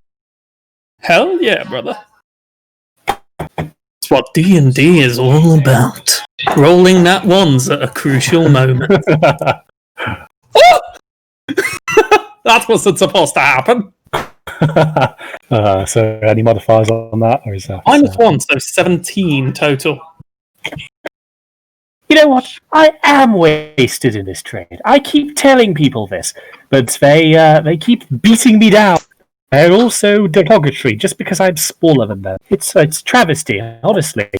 It's always, no, Hawthorne, you can't possibly make the nice ones. You're too little. That won't fit on human fingers. But I spit at them. What do they know? Yes. I'm a They've proud got weird hands anyway. They've got little fingers as well as big fingers. Gross. Have you ever looked at a human hand? Ugh. I've looked at far too many. They're all wrinkly and big. I don't like them much. Well, you know what? I think you're right. I should be working with diamonds and emeralds. None of this ruby stuff. Hand it over and it'll be yours. Lovely. I hand over the dollar and we have a deal. Mm-hmm. So he kind of gives you this ruby. And you can tell that, as he says, it's not cut yet, but when it is, it'll make a very, very good component to craft. I figured, like, lore-wise, it's probably better for me to have an uncut one, so I can cut it to my needs during crafting. Yeah, well, there's more material there than would be afforded to you in a kind of a treated ruby. But yeah, it looks like just the kind of thing you'd be need. I toss the ruby in the air, catch it again, and look up to Roland and be like, well, that's my project for the next few days, sorted.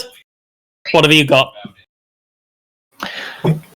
Well, Roland looks to the office. I'm looking to purchase some iridium ore, or worked metal even.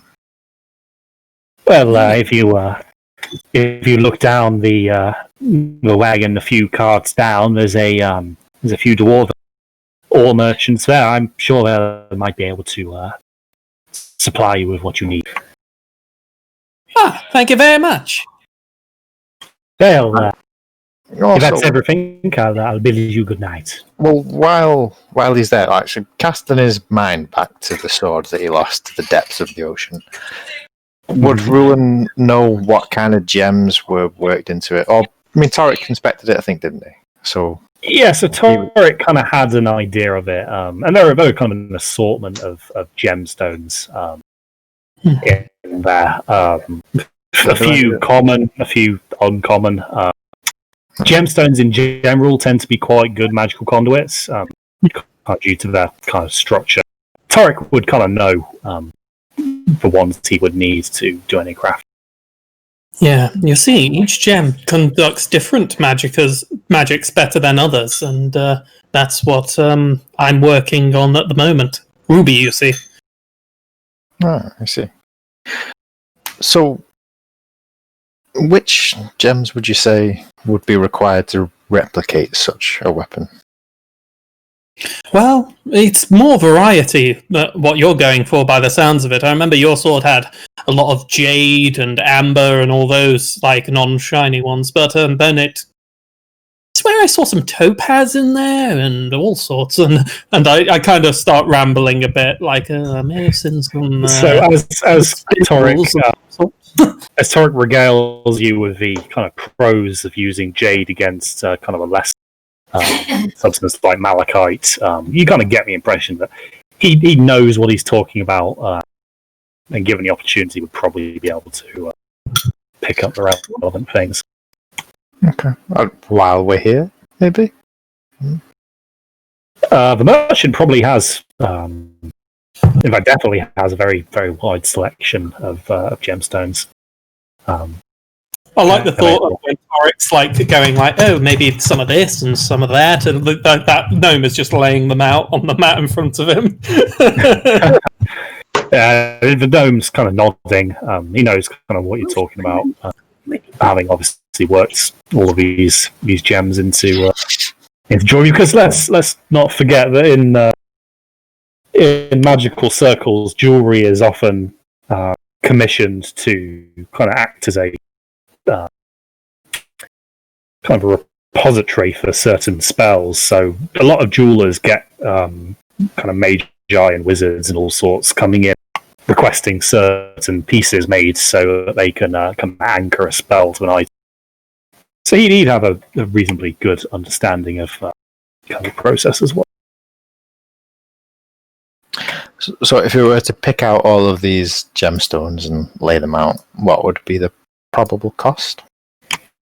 You're probably looking at about 150 gold for all the gemstones required.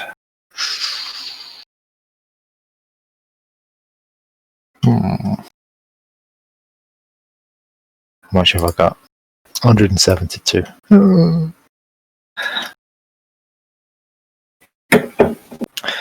Tell you what, I'm going to try and whisper to him and go, maybe you can haggle him down if you buy some of the more uncut ones. After all, he's wanting to keep the more rarer gems, you see. Okay. Can I do my insight check as well to see? Yep, to so check roll that that with advantage.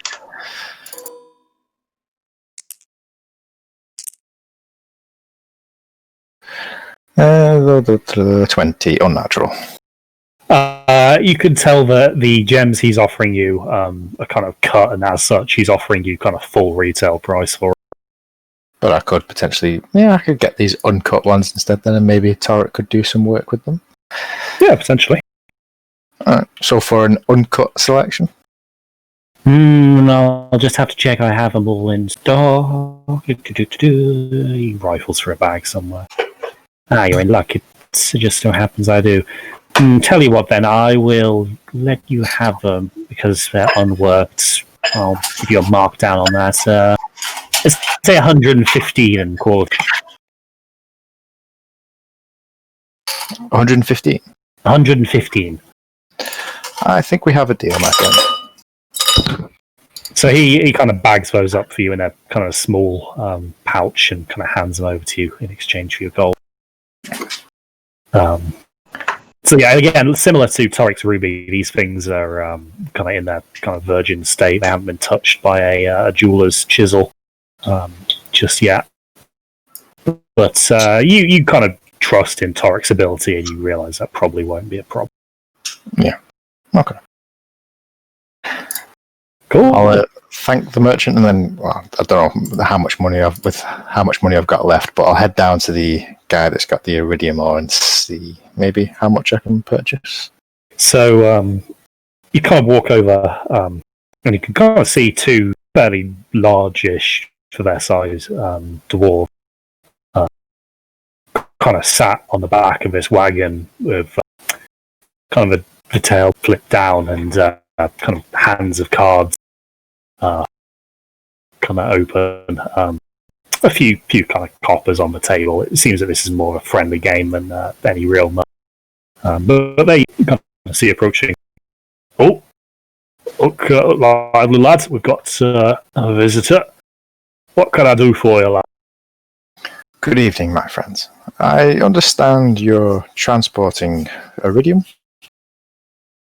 Aye, that we are. We've got the finest quality grades from all of Nordhammer in this here wagon. And he kind of puffs up his chest at this. It's clearly a point of pride for him. We have it in half-pound ingots all the way up to full-on half-ton blocks, depending on what you need. Right, I see. If I was... I suppose this is a question, actually. Would Rulin know how much he'd need for what he wants to do? No, this is going to be something very kind of smithing oriented, and you don't have that experience.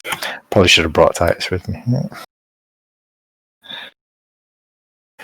So, if I were to want to make a weapon of sorts, short blade around a foot in length, edged with iridium, how much of your ore would I need? Oh, that's how long's a length of a rope, boy? It depends on what you want. Whether you wanted just the weapon to be plated, whether you wanted an actual inbuilt iridium edge, whether you wanted the whole damn thing to be iridium. Depends on the quality of your smith as well. Oh, the smith is the finest quality. Well, that would help, but again, there are a lot of variables in there. What kind of weapon we're talking here? A spear. Let me think. Spear. You can kind of see his mind's eye kind of tossing and turning as he's clearly doing some kind of mental kind of almost. You can see him almost forging the blade out in his head how he would do it,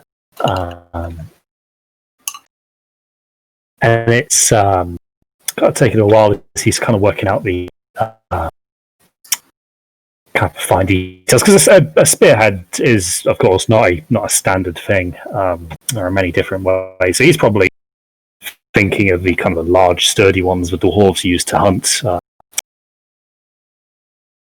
Well, let me think. For a spearhead, you're probably looking at about a pound's worth of iridium, if you want to take into account any potential wastage. I'd say, to be on the safe side, that is.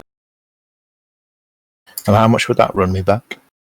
Pound of iridium, well, at wholesale price, I'd have to charge you 250 gold pieces, but seeing as we're on the road and we're not at the markets, yes, and to be honest, it'll save me having to find a buyer later on. I'll knock it down again. I'll do it to you to 2. For what? Pound of iridium. Well, unfortunately, I don't have that much on me. I'd put towards. How much? I've got a 119. Wait, where'd that 120th coin go? Ah, shit. That's patting down his pockets. Really concerned. And I've got a 57. Not quite there. What have I got that I can sell? Not much. I mean, take it from Guild Fund. I can't shortchange the guild. Yeah, you can pay it back later. I could apply for a grant maybe when we got back. That takes weeks to process. Grant will know what to do. No, You won't know what to do. Ruin wouldn't be so dishonest as to steal from the guild's fund, so I would pay you back, Torek, if you could lend me what you can. Awesome. I mean, like, money towards you, especially in the short term, is basically like investing in my survival. So Yes, true. So the 119 plus 57 gets us 176. And 4 silver pieces. And 4 silver pieces. I'm sort of this to the dwarf. Well, actually, can I do my insight again to see if I'm getting a fair shake? Yeah. Okay.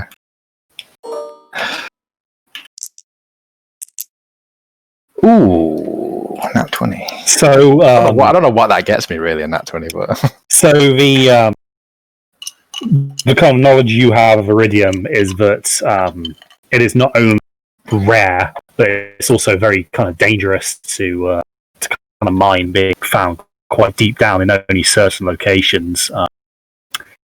and also to then process it is not without its hazards. Kind of giving off a fairly noxious set of fumes that takes a kind of a certain setup to really do safely. As a result of this, the price is kind of reflective of kind of the inherent difficulty. So, kind of a pure block of iridium, kind of processed and ready to forge. You think 210 kind of gold pieces for a pound of it is actually a pretty good deal. What would this is the more haggling. So the unrefined ore, would KRM have the kind of facility to refine something like that? Or you wouldn't know.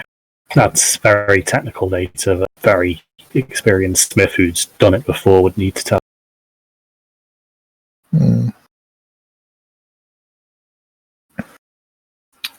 So what was it? You had three. If only you knew a smith who wasn't shit faced right exactly. Yeah, that's what I was thinking. Oh shit. Well, so we had three types. You had what? Unrefined, semi-refined, and then fully fucking good to go. What's the middle ground? Oh. You could try selling your sword on top of it. I mean, it does give out light like a motherfucker. Well, but then if you remove that infusion, it kind of goes, doesn't it? Shh. Don't tell them it's low on battery. So, the ore obviously is kind of a lower grade. Then you kind of have some iridium steel alloys. Obviously not pure iridium, but kind of has enough in there to kind of get the effects of the iridium. At least some of it, anyway. That would be cheaper because the obviously the amount of iridium in it is lower. Well, maybe that's what we'll go for then. So he kind of brings out another kind of ingot, about the same size, but you can kind of see almost swirling pattern in this one where the kind of steel and the iridium combine. The iridium I can probably give you. Let me work that out. I can probably do 150, but that is as low as I'm willing to go. That seems fair. I will accept. So he kind of passes over this kind of alloy ingot to you, and it kind of feels like a pound should feel like. I mean, these the kind of dwarven merchants are kind of reputable for their integrity, and obviously as a merchant, their reputation plays a big part. So you feel like you've not been shortchanged on the weight they give you. But he takes your gold. Pleasure doing business with you, Master Elf. Is there anything else I could do for you tonight? How much of that am I paying for, sorry? 93, that'll be off you. Lovely. Thank you. No, my good man, that'll be everything. Thank you. Well, no problem. Have a good evening. Then he kind of goes back to playing the card game he was earlier. Quite content with his late night trade.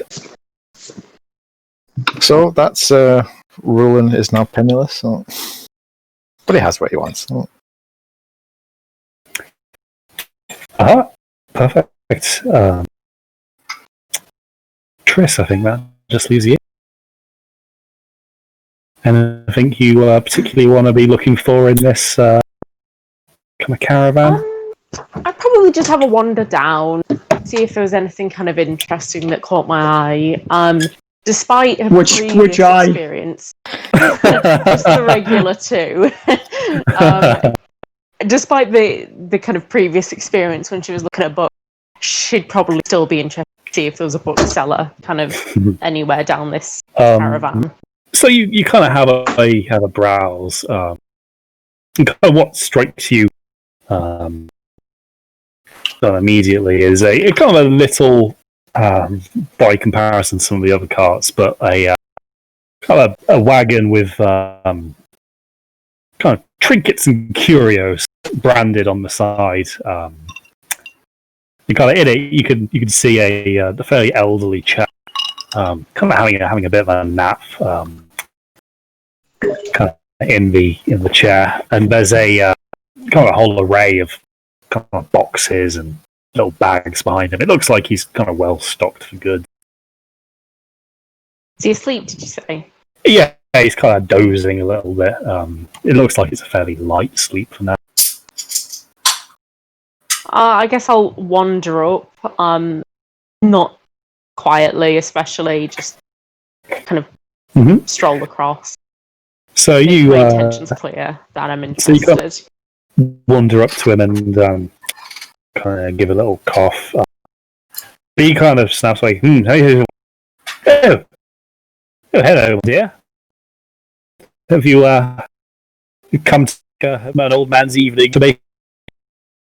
Oh, sorry, you lost Crispy at the end of that sentence. Have you come to make an old man's evening even better? I hope so. I'm a little curious about what you've got for sale. Oh well, I've got a little bit of this, a little bit of that.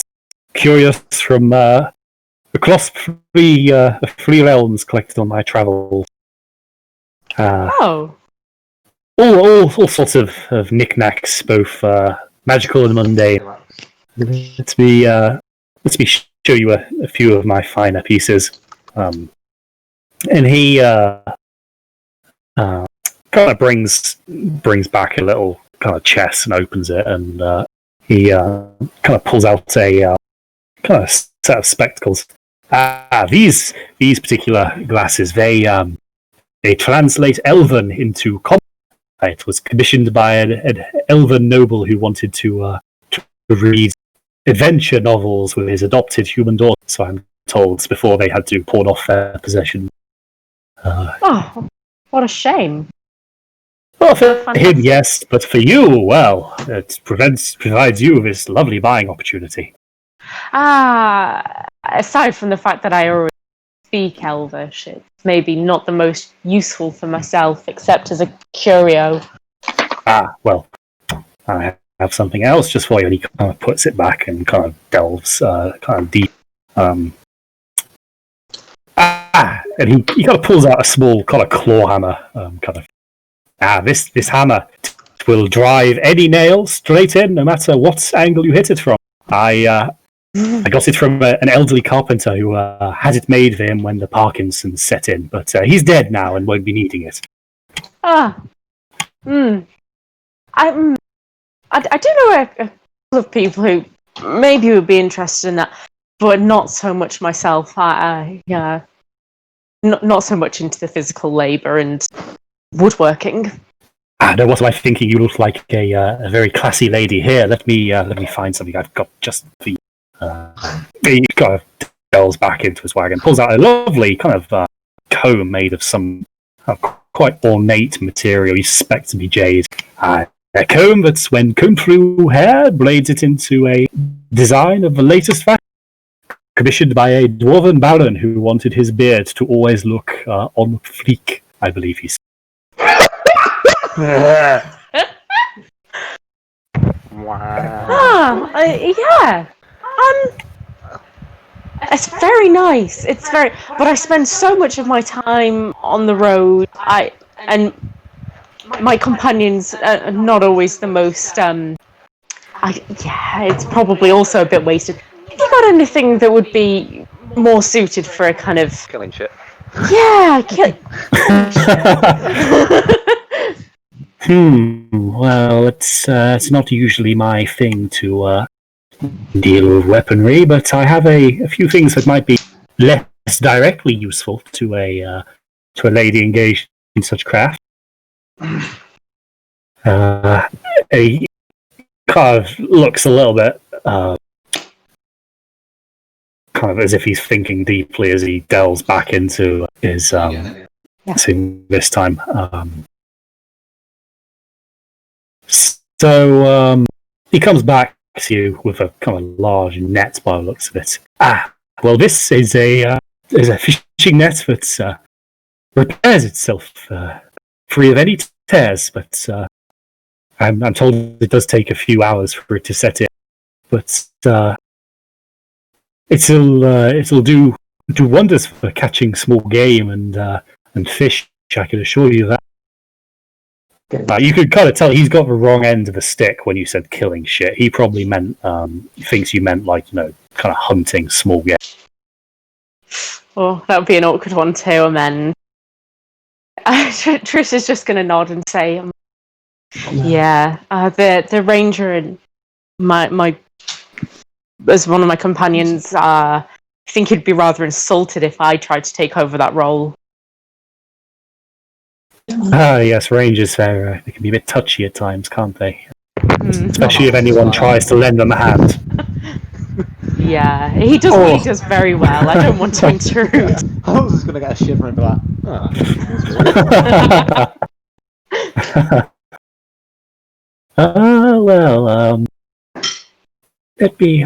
I'm sure I've got something in here that'll be useful. I'm always interested in books as well. Books? I can't say I have any books in my possession. Actually, let me. It's not quite a book, but it might be something you're interested in. He pulls out a kind of series, kind of like a long scroll, but it's blank. And he kind of grabs a kind of quill from down. This particular parchment set. I'm sure it might be useful. And he proceeds to write down little kind of doodles on it. Now, if you'll wait for 10 minutes, you'll see that this doodle will disappear from the very surface of this paper. Okay. Well, we're waiting for that. Have you got anything else that's interesting? Oh my dear! One side. I have plenty that's interesting. Let me go and. It's just me just going down the magic item list. Not quite. Let me see. Here. Now be careful with this one. It bites. And he pulls very, very carefully a little mouse trap from the back of the wagon. Now this little thing, it takes the initiative and actually hunts down the mice. You can see this. But it has a bit of a nip to it, so to keep the fingers clear. But it's very, very useful, I'm told. The tavern owner who I bought it off seemed to sing its praises, but I did notice he had slightly red fingers. Huh. Not until you tell me something. Again, lots of time on the road. There's a lot of mice. I really wouldn't want to overwork it. Fascinating, though. Oh, righty. There's got to be something in here I can tempt you with.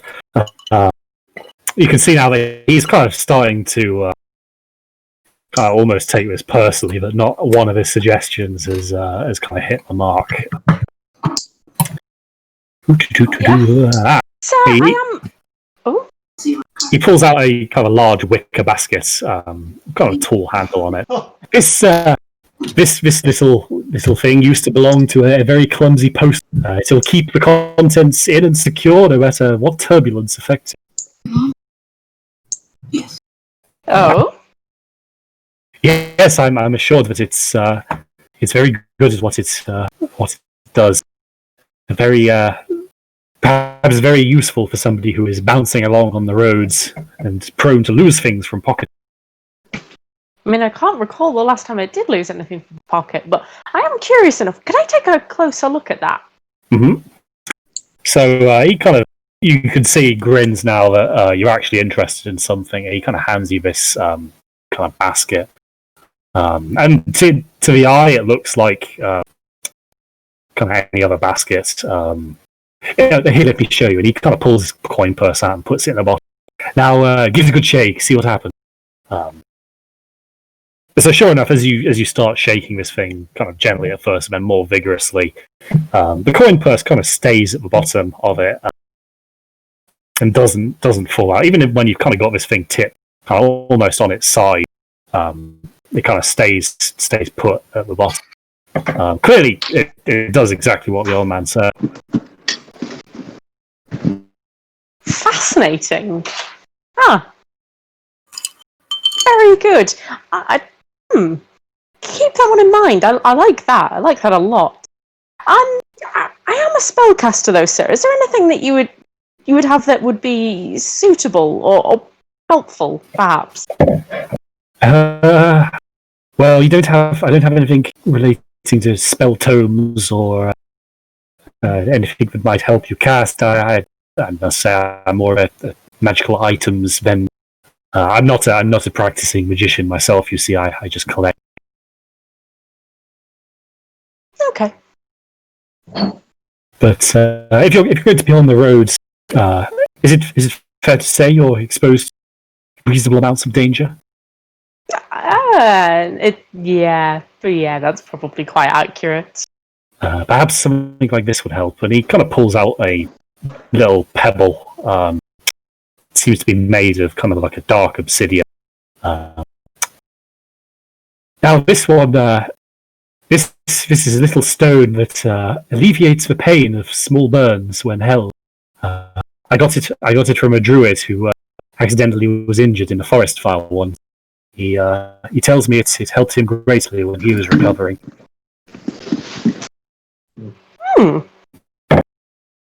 Helps the pain of small burns, you say? Is it just alleviating the pain, or does it help with the effects as well? Oh, he didn't say. He just said that it soothed his pain. Could I take a closer look at that? Mm-hmm. So you kind of grab the pebble from his hand. It doesn't really seem to do anything to you, obviously having no burns yourself. But you kind of can tell it is magical. Because I'm assuming the next thing you're going to ask is to cast detect magic. Yeah. So yeah, it is. It does have magic imbued into. So it's not just a crack rock then. Oh. Just a novelty rock. Common name Torek hasn't gone looking to be.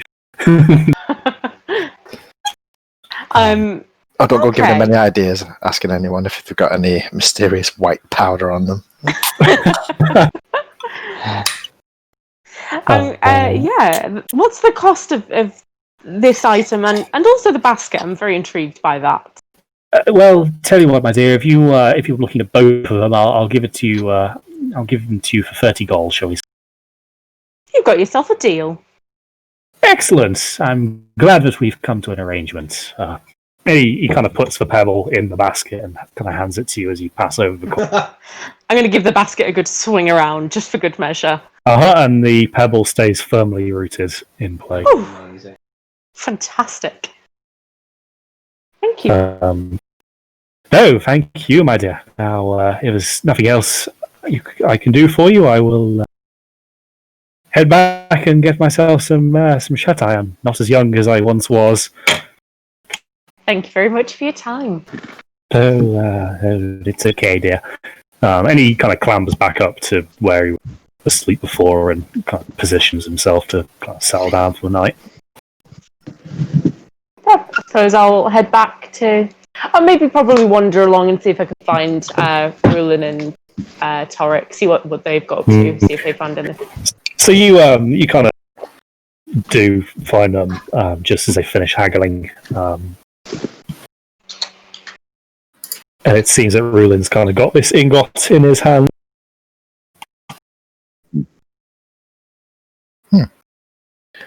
Good evening, Triss. Good evening. Found anything interesting? Yes, I think I have. Roland's quite a little bit proud of himself. He's been thinking about his dream weapon for a while now. So. I got a ruby! I got iridium! I got a rock.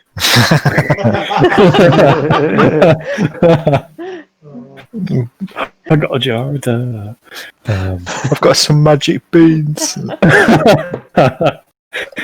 Just, it's when you find Torek spent the guild's portion on crack that you need to work. Yeah, Roland's going to check his pockets real quick. Coriander. Crack and coriander sandwich or something. Oh, God. Oh, dear. I feel sorry for that subway worker. So yeah, you kind of reach down, and the guild money is still securely fastened to your coin purse. Okay.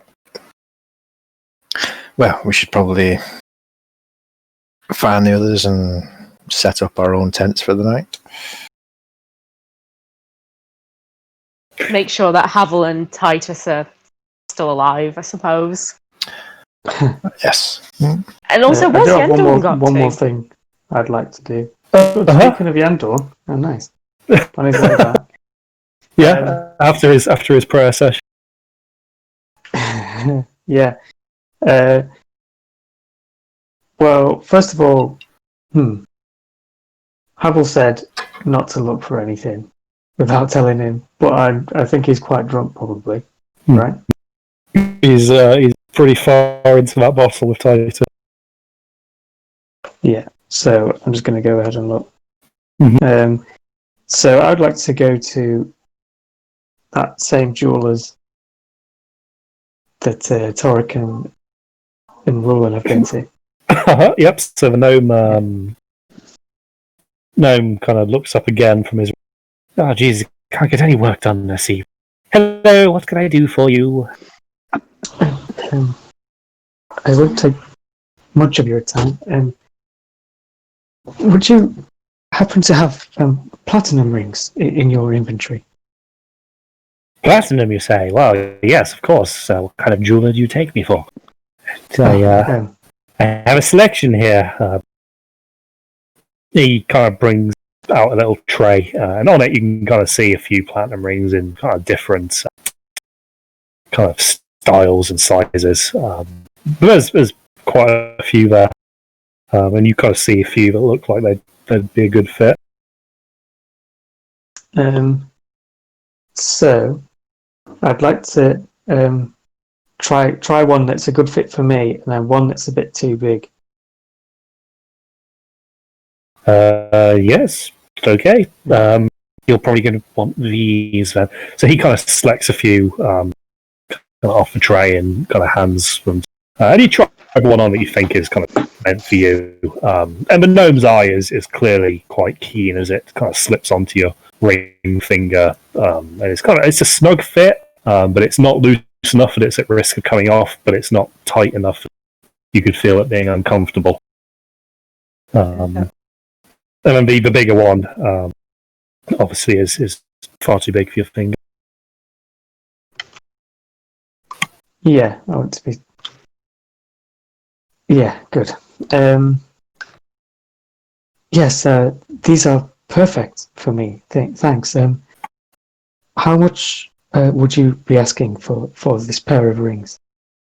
For the pair, well, I'll do a little knockoff if you buy them as a couple. Probably 275. You're looking at. So who's the lucky lady, or judging by the other one, Pharaoh? Oh, it's for a different purpose than that. It's to enable me to help people a bit more. Not judging, not judging. We're very open down here in Gnome Society. Yes, we are. 275. I guess that's a fair price. I can't argue. It is platinum, my good man. Yes. So I rummage around and start counting. 260, 270, 275. Yes. There you are. So the gnome kind of takes them, obviously having been kind of watching you count them, doesn't kind of then insult you by doing it again. Excellent. Well, I'm glad that I've got another happy customer this evening. You go and enjoy whatever it is you intend to do with those. Yeah. Thank you very much. Goodbye. Farewell. So you come now the proud owner of 2 new, very nicely crafted. I mean, credit to the gnome. They're expensive, but they're high quality. Got some beautiful engravings kind of around the edges of these things. Kind of intricate work. He's clearly spent hours doing. But yeah, you now have those in your inventory. Brilliant. And as whenever I get back to Titus and Havel are, I'll just say to Havel, I picked these up. What do you think? Havel, being incredibly pissed at that point, is just going.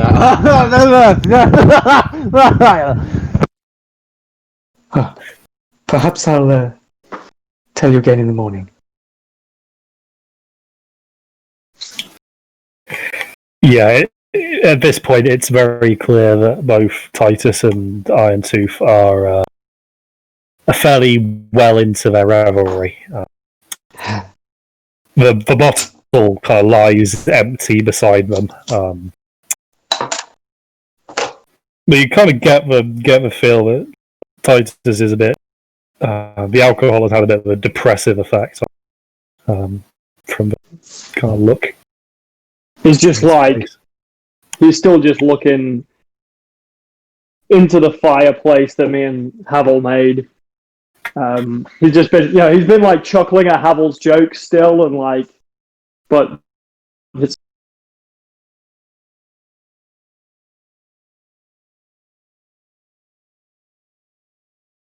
So yeah, he's clearly not on top form just now. Titus, are you okay? Yes. I am. Fine. Don't worry, we will find time to get your friends back. And he sort of looks up towards where, he knows where that guy's, sort of the direction that guy's camped in, and is just like, yes, we will. Yeah, you can't quite see them, but you know they're going to be kind of over there. Still shackled to the back of that wagon.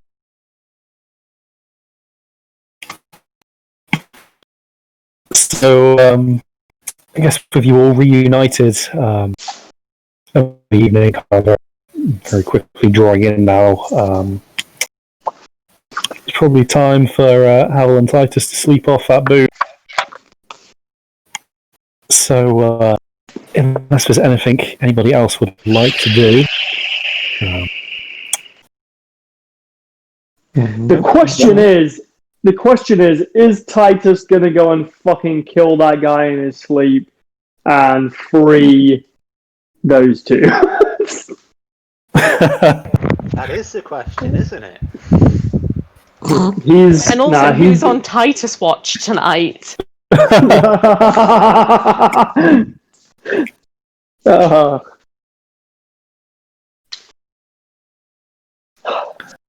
So the night kind of darkens, obviously quite quickly as the trees filter the dying sunlight, and the kind of road is lit by kind of a numerous kind of array of campfires, and you can kind of hear kind of guards talking amongst each other. Clearly, sentries posted, keep an eye on the wilderness while the rest sleep. Though you've obviously set watches yourself, you know what the deal is. But the kind of hubbub of the merchants' carts very quickly starts to die down. Going to be another long down the road tomorrow, so I want to get a good night's rest. Yep. Okay. Yes, I'm gonna go to sleep. So Titus, you kind of... Oh, carry on. Yeah, before he goes to sleep, he's just gonna curse that guy's name. He's just going to curse him. So you kind of mumble these curses as you kind of slip into unconsciousness. Tris, with your eye kind of on him a little bit, you see that he quite quickly falls into a fairly deep slumber. Probably as a result of this very strong liquor Havel has acquired. But the night kind of passes without incident. The guards not raising any alarms. Seems that any kind of creature hungry enough to kind of try for a smaller group doesn't fancy its chances against a kind of a company of this size. But you kind of wake up in good time, just as kind of life is starting to resume around the camp. The campfires are all very kind of quickly extinguished as kind of wagons have their kind of tarpaulin roofs put back on them and are kind of made ready for travel. And the guard captain kind of wanders over to you all. We're going to be on our way now. Safe onward travel. Hope the roads are kind to you. Indeed. Same to you, and perhaps we'll see you again on the road. Well, we do travel quite frequently, so the chances aren't slim. If you'll excuse me, I need to see to. And he kind of, you can see he's kind of marshalling the forces he has to him, and it doesn't take too long before the kind of vanguard starts to move out, and the carts kind of start moving. Okay, getting some noise from Jason. White noise. There it is. Yeah, and the carts kind of start moving away. Kind of familiar rumble from their mast wheels. Kind of starting up again. And as it goes, you just kind of hear a Titus. But that kind of quickly fades as the caravan leaves. He's just broken. Jeez, what's he so upset about? Yeah, of course, this will be in Goliath, so I'm sorry, not Goliath, Giant. So the rest of you won't have kind of necessarily know what was going on.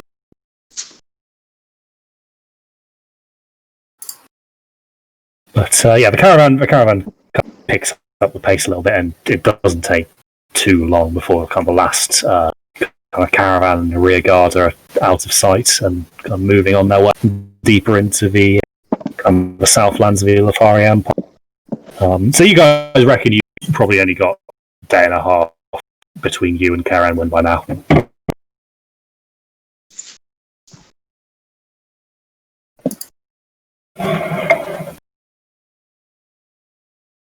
Okay, so mounting up on your horses again, you kind of get back on the roads and are fairly close now. The forest isn't as dangerous, obviously, with the kind of proximity. So you make good time. You kind of arrive at Caranwen kind of just after midday on the kind of the following. However, as you kind of ride in through the gates, you kind of immediately struck by kind of an immediate sense of busyness. It seems that the keep is bustling at this point. A lot of different kind of voices coming and going. It seems that there are a hell of a lot of people here all of a sudden. You realise that the new initiates that Rock was talking about must have arrived. So as you can kind of make your way through the opening of Caranwen as gates, as you come in, you can kind of see that there's a kind of split between some who are kind of sat on benches looking at this kind of board, and you can kind of see that Salstir, kind of still with her arm in a sling, is kind of giving a lecture to these initiates about the kind of subtleties of different types of devil and kind of ways to go about combating them. Whilst at kind of the other side of the courtyard, you can see Yenva. It's kind of along with kind of the dwarf Melder is kind of giving a few initiates some kind of basic instruction in kind of fighting tips. And you can kind of see that they're loving it and they're really kind of enthusiastically getting into it. Although that seems to be something that the two more experienced hunters are kind of using against them as the recruits overextend, quick to parry and riposte in a kind of, in a way, almost so to bring the initiates down a little bit so that they can then kind of build them back up in the proper techniques. But it seems that the new guys are kind of lapping it all. But it is quite busy in Karenwin. Sick. So the news spread. Yeah, twofold. Because we need to find the Hydra, and Havel wants to find Rock. So he's going to, stable his horses. Mm-hmm. And he's going to kind of make a beeline straight for Yenva. Oh yeah, we could have sold some of them horses. Well, actually, I was going to mention that. Would it not be better to keep them in case we ever lose our horses? Because we lost our horses once. I mean, we're not going to take them. No, but we can leave them in Care Enwin, and if we do ever lose horses again. We can rent them to the Karenwin. Yeah, there we go. So, but it's probably worth keeping them rather than selling them. Probably. Yeah. Maybe. I don't know. It's up to you guys. Yeah, probably. So you can kind of see the Yenva is very busy, and there's a kind of a gaggle of new recruits kind of around watching. And as you do kind of approach and kind of watch, you can see Yenva's kind of wielding her kind of signature glaive, a training equivalent. And her movements are incredibly fluid with this. It's kind of like watching not quite a river as such, but her movements are kind of almost like water in the way that they move so subtly from a parry into a kind of counter attack. It's almost as if it's kind of one very well practiced motion. And as you kind of draw near, she kind of blocks an overhead blow from a rookie with a training sword. Kind of uses the momentum of his blow to kind of funnel the sword blade into the ground, and then delivers a kind of low sweep to the legs, knocking this guy kind of flat on his ass. Whilst I appreciate that you definitely have fire in you, fire will often get you killed. You must learn to measure your blows. It's not really the strength that counts. It's about how you can deliver them. The recruit seems a little bit embarrassed. He's kind of blushing a little bit. Obviously, his fellows are kind of laughing at him a little bit, but he kind of nods. Yes, Mistress Yenva. I'll work on that in the future. Good. It'll serve you well. I may seem cruel, but I'm just trying to keep you alive. I've seen many arrogant hunters come and go in my time. But she kind of notices now that you guys have returned and that Havel, you're kind of standing quite expectant. Everybody, take a short break, get some water on board. I'll return to our tuition in just a moment. She kind of saunters over to you. I don't like that expression. What is it? Oh, it's just my face. It just looks like this normally. Twofold. One, the Hydra. At some point, we are gonna have to hear a bit more about that story. There's a few things we need to know. Not right now. You can carry on kicking their asses. We can wait a little bit. Secondly, have you happened to see Rock anywhere? Rock, I think he's, if I remember correctly, in the Grand Hall. I think he was discussing something with Ron. Ah, perfect. Thank you. Yeah, when you have some time and you, I suppose, feel up to talking about what happened, would you mind just coming and letting us know? Well, I'm training the initiates for most of today, but after supper I will be around if you needed to ask any questions. Okay, brilliant. Thank you. And that was fucking awesome. Well, I do try. So she kind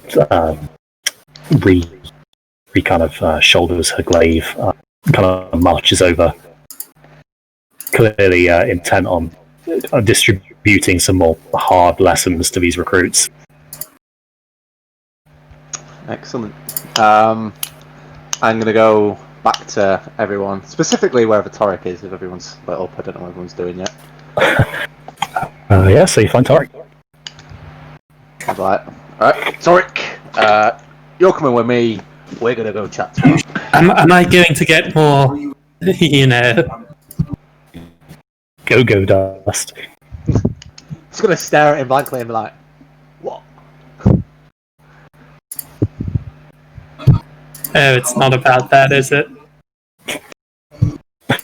Look, about that time when we were out camping, it was cold and it just made more sense if we slept near each other, alright?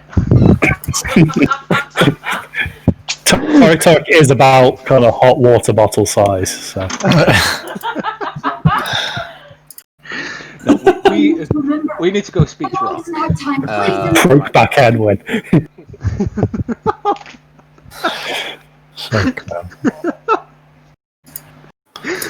Oh, brilliant. But yeah, and yeah, need to go to the Great Hall and see if we can't grab Rock or speak to Rock. Okay, lead the way. Mm-hmm. So the rest of you kind of see how and Torek kind of make their way over the bridge towards the Great Hall.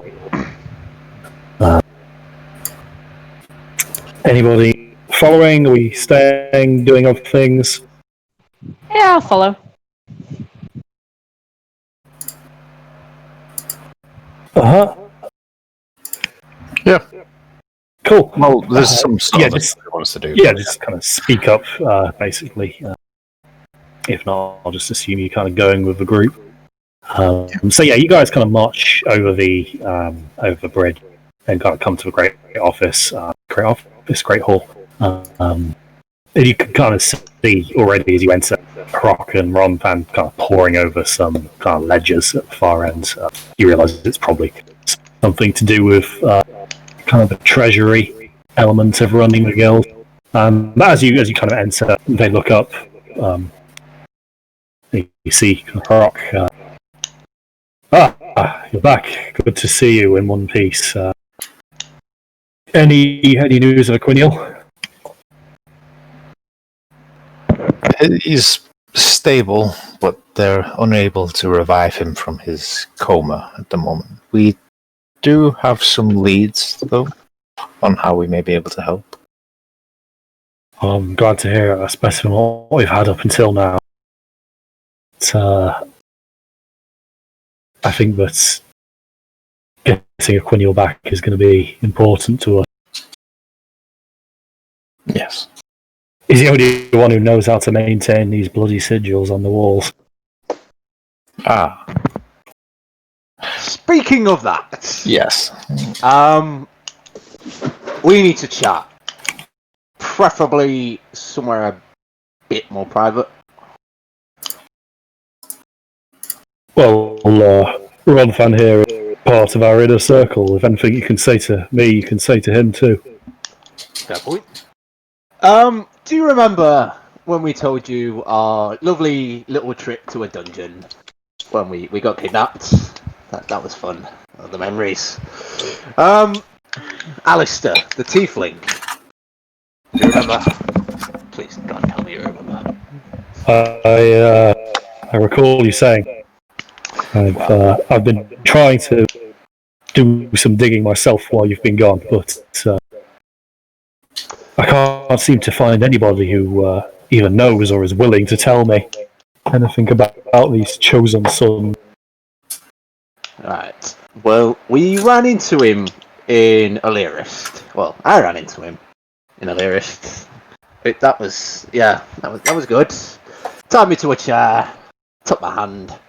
But more importantly, he wanted to know the exact defences of Caer Enwyn, the sigils, what they warred against, where they were. So we might be in for a bit of trouble. Defences? Well, that's not good at all. But I can assure you these walls are thick. Even without the sigils, it would take a small army to crack our walls open.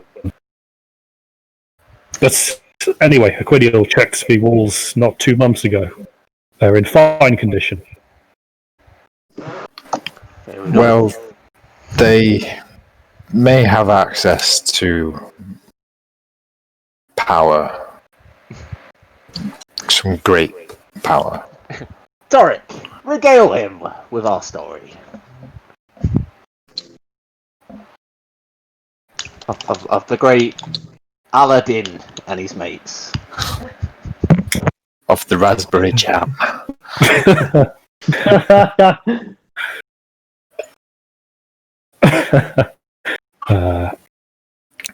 So, Tarek, I'm guessing you're just going to run that through, so I won't make you actually do it. Yes, you tell Rock about the kind of a mural, what it depicted, kind of the nature of these keystones, kind of the importance they held to kind of a Tildrache, both symbolically and from a very practical kind of viewpoint. And kind of Rock, you could see him nodding, and at one point, so that's what that thing was that Aquinia was studying.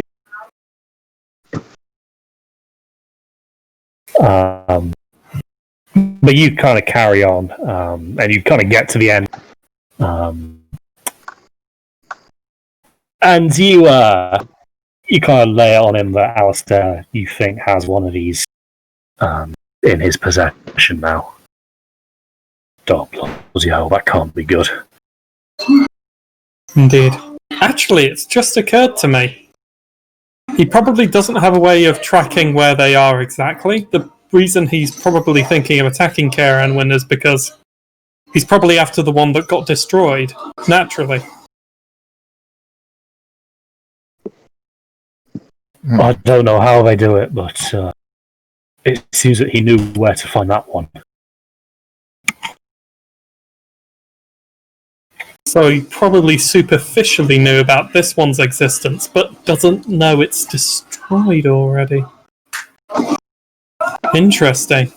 Unless he knew that we took it and assumed that this would be where we put it back to. Yeah. Maybe there's some way of us finding.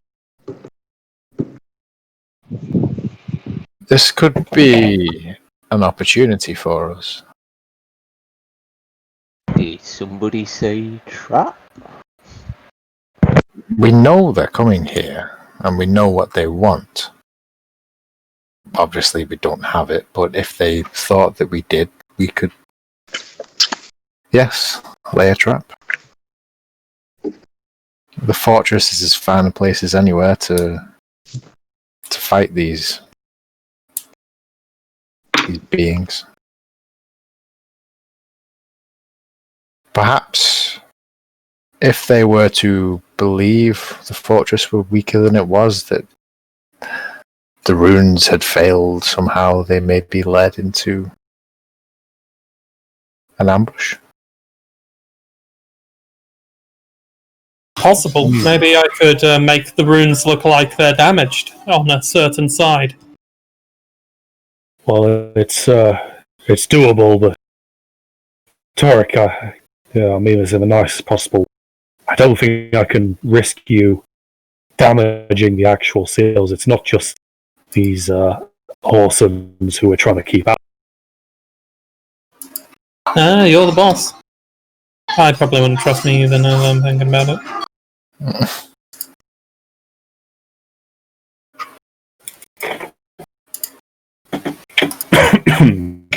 So you kind of discuss plans with a little bit. And you're right, this fortress is a very defensible location, especially the inner keep, which obviously has kind of the advantage of being across the water.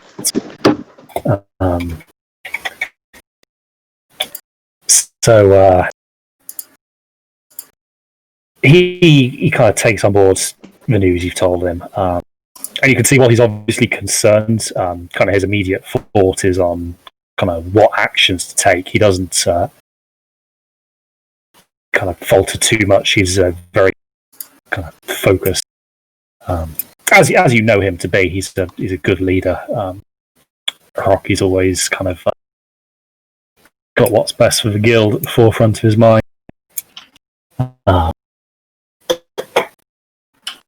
But you can't really work out much in the way of kind of fine details, knowing precious little about this enemy, what they kind of contain, who they are, even how they operate. So at this point, it's largely theoretical.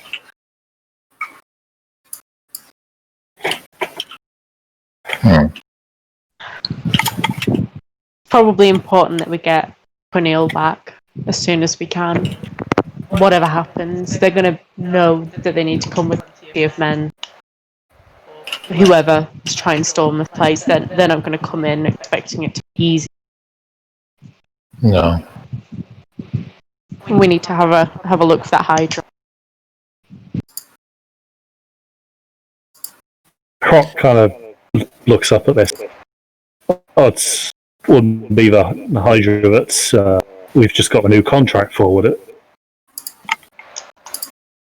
Well, as a matter of fact. We had another message come in from Baron von Weiler the other day. Apparently, a Hydra has been pestering his lands from the southwest. I know that Yenva was interested in the case, but she's quite busy at the moment. I've kind of got her teaching the recruits. It's a task that I don't think she particularly relishes, but a guild member of her rank will be the best instruction these newbies will have, and I want to see as many of them live through their first year of this as possible. But if you guys are back and willing, I'm sure. But the Baron would be happy to see you. I understand that he was quite pleased with the work you've done for him in the past. Yes, the last contract didn't go so well, but he was happy with our efforts, I believe. Well, you can't win them all, but from the sounds of it wasn't a particular loss either, so it's we take those here. They're often as good as we can come by. Well, if you'll excuse me, I think I need to go and have a chat with some of the other members of the council. I'll relate to them what you've just told me. So he kind of quite purposefully strides out, and you assume he's going to go kind of speak to the other kind of important members of guilds, and they'll probably come up with some form of strategy or plan, or just in general have a kind of good think about what to do with this information you've provided. So that kind of leaves you guys in the main hall now, with kind of most of the evening ahead of you.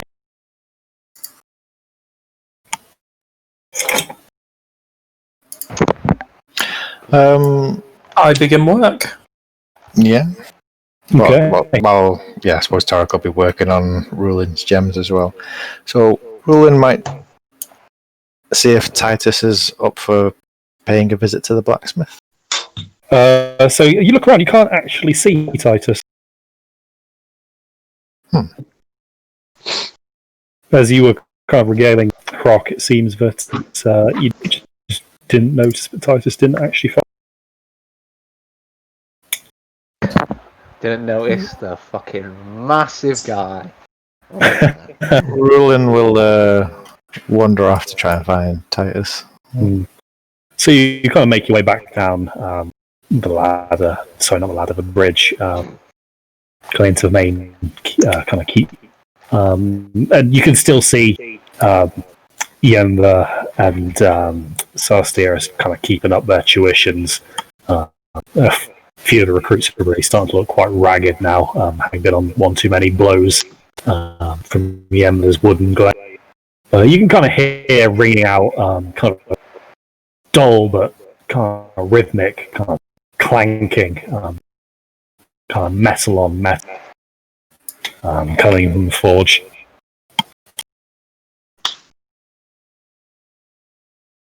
I'll make my way inside. So as you kind of enter, you can kind of see Titus's kind of large form bent over kind of the anvil. He's kind of goes back to you, but you can kind of see his shoulder rising and falling as he kind of brings a kind of sizable hammer down. You can see that both him and Hulrus are kind of working in unison on this kind of large kind of steel shield. It's kind of a circular kind of shield, large enough that you reckon that you would find it very difficult to actually carry. It looks like it would cover even a large portion of Titus's huge frame, but they're both kind of hard focused on this. They kind of barely react to you entering the smithy. Not wanting to disturb the masters at their craft, Rulin will sit and patiently wait. So you kind of sit and wait. And these guys kind of work together like a well-oiled machine. Because you kind of knew that Titus had some experience at a forge. But you obviously never saw him kind of at his craft. But it seems that even after the time away, kind of traveling the world with you, kind of a memory of how to do all this just has kind of remained with him. And he keeps pace with Hulrus as they kind of work together to kind of beat this shield into shape. It does take him a while, though. It's obviously quite a large piece.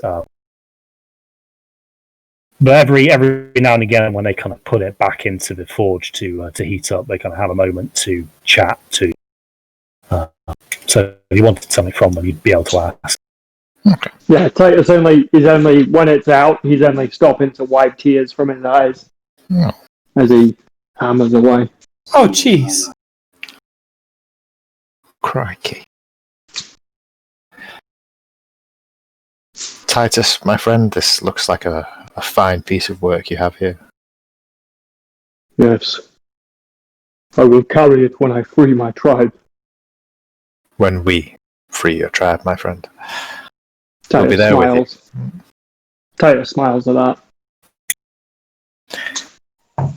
When we get to Powell, I'll do everything I can to find your friends, to find out where they may have been taken. We'll find them. Thank you.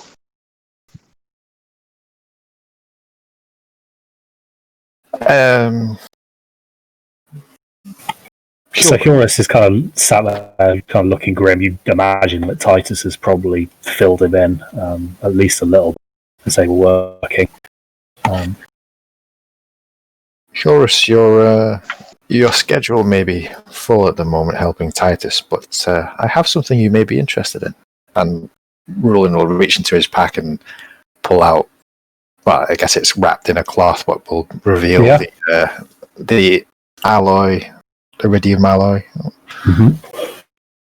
Oh, that's interesting. Let me have a look at that little bit of beautiful metal. And he pulls it out, and you can kind of see him looking down kind of the grain of these kind of alloy sides of the block. And he kind of appraises it. When he picks up a file, kind of runs it down. You can kind of hear it kind of scraping along the side, but whatever he was looking for, he seems kind of satisfied. But it's up to scratch. This is good grade alloy, worthy of dwarven arms, I would say. Well, as a matter of fact, that's where I found it, in the hands of a dwarven merchant on the road from Parthunis. Well, it's a good choice you've made there. It's a good alloy. You've got a nice mixture of the hardness of steel and the magical elements of iridium. Any blade made of this will hold an edge, but will have enough oomph to keep some of the more unnatural beasts at. Exactly what I was going for. These unnatural beasts, I fear, will play a large role in our fights to come. Well, it's. I warn you, it won't be as effective against some of the bigger things as a fully iridium blade might be, but it'll keep you in there with a fighting chance, I'll tell you. Of course. So what is it exactly you were looking for? I remember you talking to me a little bit earlier about some handheld weapon and a chain. Well, I've thought on that, and maybe I should keep it a bit simpler. A spear would do the trick. I've trained with many weapons at the monastery, but a spear, I think, is what I need. Spears is good a choice as any. Often the simpler weapons are the best. I mean, hell, look at how Yenva wields that thing out there, and he kind of points to her using a. It's kind of, I mean, it's a glaive, but it's still kind of a polearm. Yeah. But anyway, when you're fighting against thing with kind of an average kind of claw length of 2 feet, the extra reach is always nice. Indeed. And I can happily tell you, spearheads are something I've got a lot of experience with. I should be able to whip that into shape for you tomorrow, once I've helped Titus here with his shield. Of course. I may send Torek down to give you a hand with the final touches. There's a little something we have in mind, a little special touch for the weapon. It's been a while since I've worked any enchantments into my blades. Be good to brush off some of the rust. Well, I'll leave that to yourself and Torek. You pair of you will know much more about that sort of thing than I will. I can wield it as well as anyone, but crafting it, I'm afraid I don't know much. Don't worry, lad. That's how I earn my living. Gotta earn my bread somehow. And you earn it well. He kind of pats his belly, and I earn enough of it. Indeed. But he kind of placed his this kind of ingot down, kind of on a workbench, and then he kind of picks up a set of tongs and maneuvers this large shield out of the fire with Titus's help. And they kind of go back to it. Rulin will, I guess I'll leaving them to it. We'll also head up because he forgot to give the money pouch to Ron. Ron Fenn. So yeah, you gonna go, and he's not hard to find. Just kind of where you left him with his ledgers, and he kind of eagerly counts out the coin, and clearly satisfied with what you've given him. Kind of thanks you. And starts jotting it all down in his little book of transactions. Of course. So the rest of you've kind of been sat watching the newbies kind of train up. It's kind of approaching the end of the day where they'll pack it in. What are you guys up to? I'm gonna get that stone out, and I'm gonna cast on it, because even though we kind of explained what it does, about the intricacies of it, how it actually works. Sorry, you broke up. But what spell was it? Identify. You were gonna. Or... Yeah. So you kind of cast Identify on this thing, and as the old man said, this stone eases the pain of kind of burns. So mechanically, it doesn't actually do anything. But from like a role-playing point, anybody suffering from kind of burns would kind of feel an immediate, complete alleviation from pain. It's more of a trinket as such than honest to God magic item.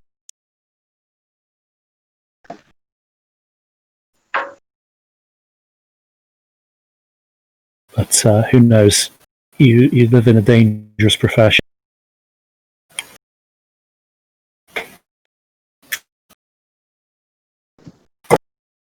How about everybody else, then? While Triss is pondering her latest purchase.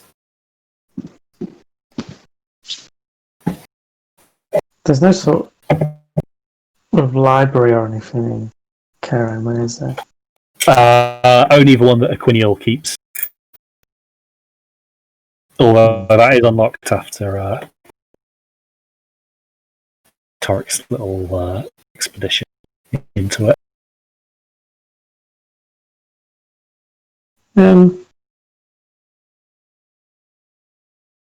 No, I'll save it for when we're in all the risks. Cool.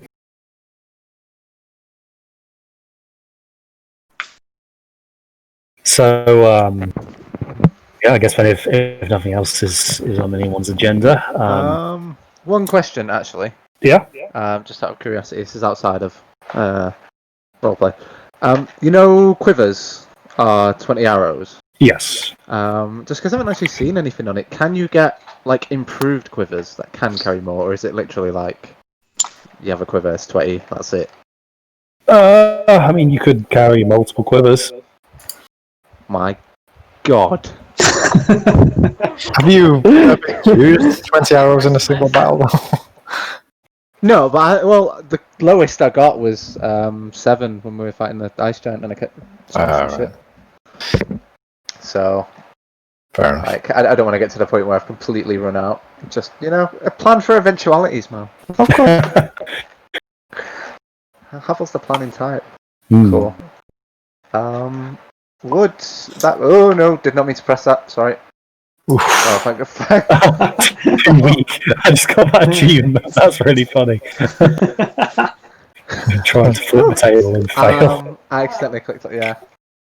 So would this be something that would Heradius would have, or would it be... Yeah, I mean, he's the kind of guy who stocks all sorts of kind of hunting paraphernalia. Cool. I'll nip on down. So it's kind of getting towards the end of the day, but he's still there. Hello, come in. Oh, Havel, it's you. What can I do for you? Evening. It's a quick one. I just wanted to see if you had any quivers lying about. Yes, I think we have a few of them. Let me go and see what I've got. It doesn't take him long. He comes back with a fairly standard leather quiver. It's nothing extravagant, but it'll hold 20 arrows. Ah, wonderful. Perfect. And that we've 20 arrows, surprisingly. How much would that come to? With the arrows, well, I'll be able to give you that for 20 gold. 20 gold? That sounds like a deal to me. Perfect. He kind of lays them down on the counter. And I hand over the coin. Mm-hmm. Cool. Sick. This is literally all I wanted. Some extra arrows. All right. Yeah, let's So, remove that card. That could have gone wrong. So the rest of you kind of basically kind of do some personal admin while the others are busy. But kind of the night starts to fall. The initiates kind of tired and kind of some of them quite bruised, make their way over to the bunkhouse. And you guys kind of follow suit. You kind of get a decent amount of respect from these guys. They can obviously see the kind of steel pins that you guys are wearing. But it's a fairly lively atmosphere in there. These people are clearly excited to join the order. Still fairly naive about what's actually out there. You kind of feel a little bit not quite. It's almost quite bittersweet because they're clearly committed individuals, but you know that not all of them will survive their first month of actually hunting. It's just the way the job goes. But you're not going to tell them that, obviously. So it does eventually hush down to a level where you can kind of get some sleep, and you guys kind of rest safe within the walls of Karenwin. So yeah, you rise kind of bright and early. You actually kind of hear Yenda kind of come in and start yelling at the recruits to kind of get their asses out of bed. There's training to do. It's reminiscent of how you imagine a military barrack might look. Yemba, for all of protesting she did, according to Rock, she seems to be quite good at this whole drill sergeant routine. You can tell that the recruits are kind of clearly kind of just like falling head over arse to try and get in her good book. But then again, having an adamantine badge affords a fair amount of respect. But you guys obviously don't have to kind of fall in for these drills, so you kind of got a bit of a more relaxed morning. So Titus, overnight you've kind of left your kind of shield in the smithy to kind of cool down and set. But it'll be ready for you to collect in the morning once Curus has kind of put on the kind of the straps and the last finishing touches. Cool. And Ruben, he'll then be able to start his work on your spearhead. Cool.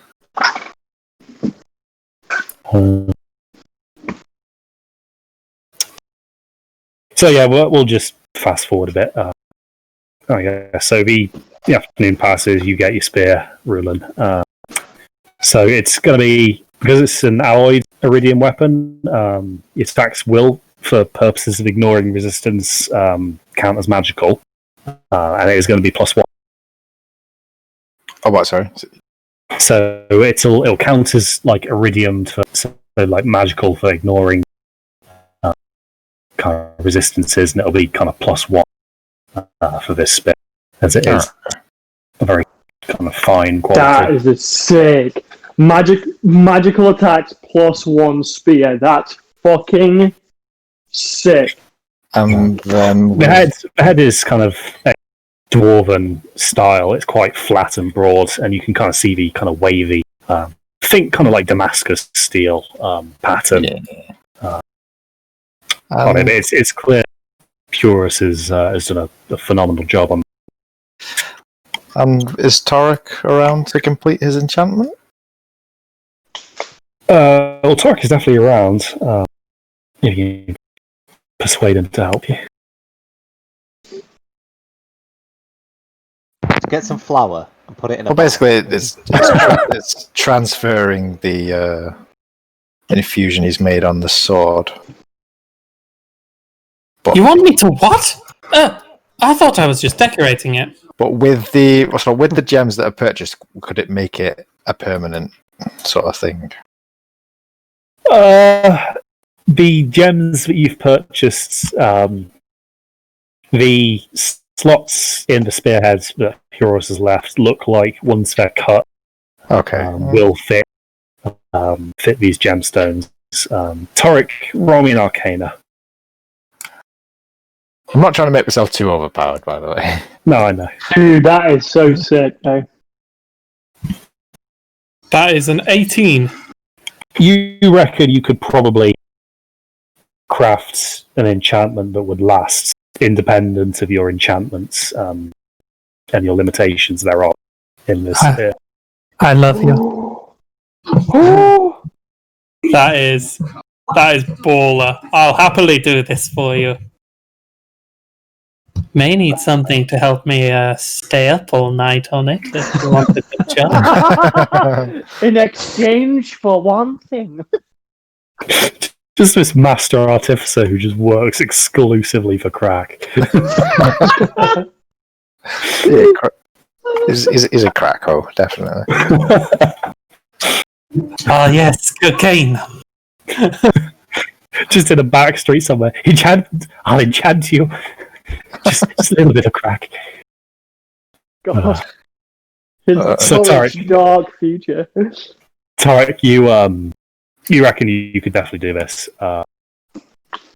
especially with the gems Rulen has in his possession being kind of in the state they are and allowing you to craft them just right for the purpose at hand.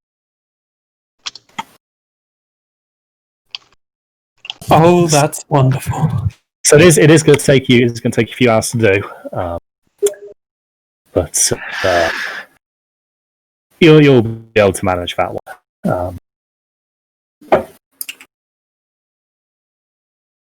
So, Rulen, as you hand these over, you can see that Torek's kind of eyes are gleaming, as you can kind of imagine various thought processes going on in his head.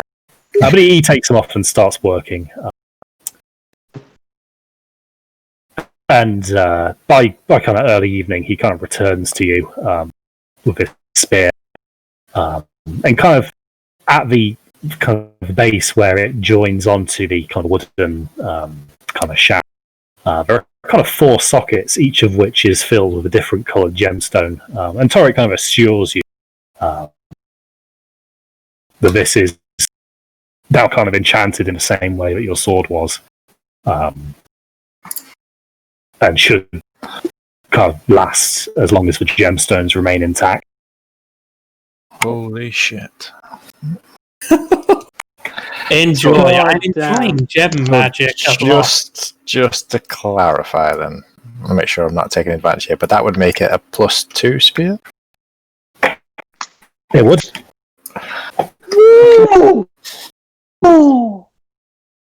Okay. Damn. Right, that's it. I So, swear to God, I'm never going to ask for anything ever again. That's it. Is that Honestly, Paul? Santa. Except. Next session is definitely another underwater battle. Well, a spear would actually be more suited for underwater because you'd be able to maneuver it a bit easier. And in the middle of the night, an initiate steals the spear and flees from Care Enwyn. Yeah, I'm gonna. There's a piece of. I didn't mention this, but there's a loop on the end, and there's a piece of rope tied to Rulin's hip. And that At way, all times, yeah. Just a bit of paracord. yeah. Just watch as like the Hydra you fight just like bites onto the spear and just yeets Rulin into the fucking atmosphere. Well, actually, he has featherfall, doesn't he? So it wouldn't even fucking matter. Yeah, so kind of the combination of Curus's kind of masterful application of hammer and anvil, and Torik's kind of knowledge of the arcane properties of gemstones have resulted in this beautiful spear, weighted in just such a way that you can kind of swing it and it kind of feels natural and it really kind of flows easily in your hand. Did someone say polearm mastery at level 8? Did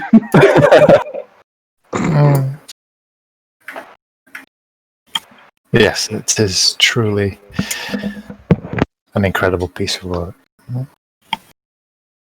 Oh, thank you very much. It was no trouble. Thank you, my friend. Cool. So about my part of the bargain. As soon as we're paid, I will give you what's owed, my friend. Don't worry. Not the drugs, but I'll give you the money. Damn it! Damn it! No drugs. But wait, money can be exchanged for goods and services. You suspect a brainwave may have hit Tarek. Yeah. Oh dear, Rylan might live to regret this, but ooh, new shiny spear. Yep, it's certainly a beauty. But I mean, to be fair, you did purchase kind of very high quality materials to kind of make it happen. Yeah. And you did enlist the help of a master smith. Well, self-proclaimed master artificer. Yeah. And, still some point in the future could upgrade to a full iridium edge. Cool. In the far-flung future. So, that's kind of Rulin and Torik's day. The rest of you have kind of left kind of to your own devices a little. Titus turns to the library to focus on his studies. What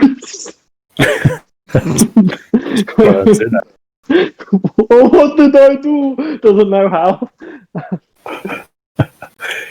He'd probably just spend the day helping to train the new recruits. Mm-hmm. So you get kind of quite involved in this process, kind of helping Yemba by sparring with some of the new initiates, because of course your fighting style is very different to Yemba's, but like strong opponents are going to be something that these guys face quite often. So kind of having kind of heavy blows, even with a wooden axe, kind of gives them a bit more sense of what they might have to come. But as the kind of the day wraps up and the initiates all go, Yemba kind of comes over to you. Well, thank you, Titus. You've made my job a bit easier. It's kind of hard when you've got so many of them, but they'll benefit from a bit of tough love from your little axe there. She says little because like the wooden kind of little hand axe has been placed down next to your kind of nice large great axe, and the kind of the contrast is quite stark. Titus he's still really down, but he gives a little smirk and nods, but just continues to look at the ground, and he's still mournful.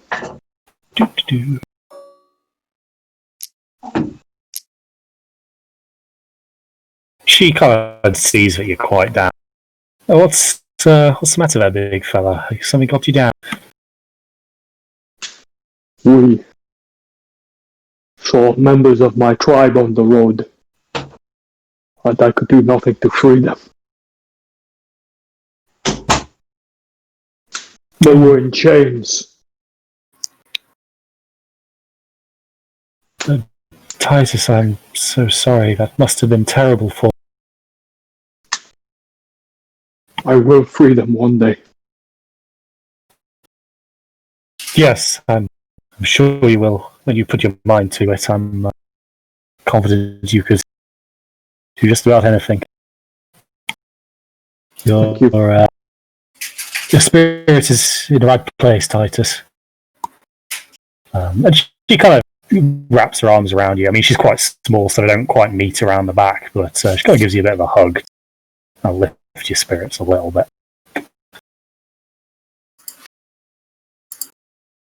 But, He's a little happier. Well, good luck. Anyway, now if you'll excuse me, I believe Rock wanted a word. Yes. And she kind of saunters off over the bridge towards Rock's office in the main hall. That kind of area. Titus just lingers there for a moment and just wipes a tear. Okay, so Titus has had another traumatic day. Anyone else got anything on the agenda they want to be getting up to? Anything a bit more upbeat? I know. So Titus's episodes are either like, oh, just like going on some stupid antics, or it's just like, I'm standing in for the edgy rogue this episode. So Yemdorn pulls out a picture of his parent. Not really. Not so much today, but I've just with Havel. Havel, when we were at the caravans the other day, you said not to buy anything before letting you know, but you.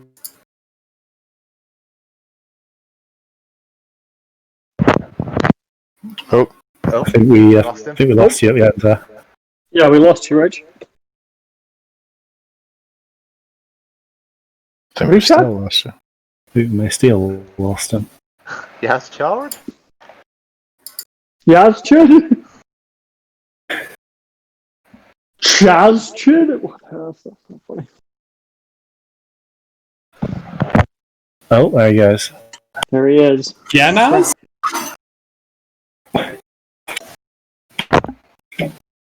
Hello. There we go.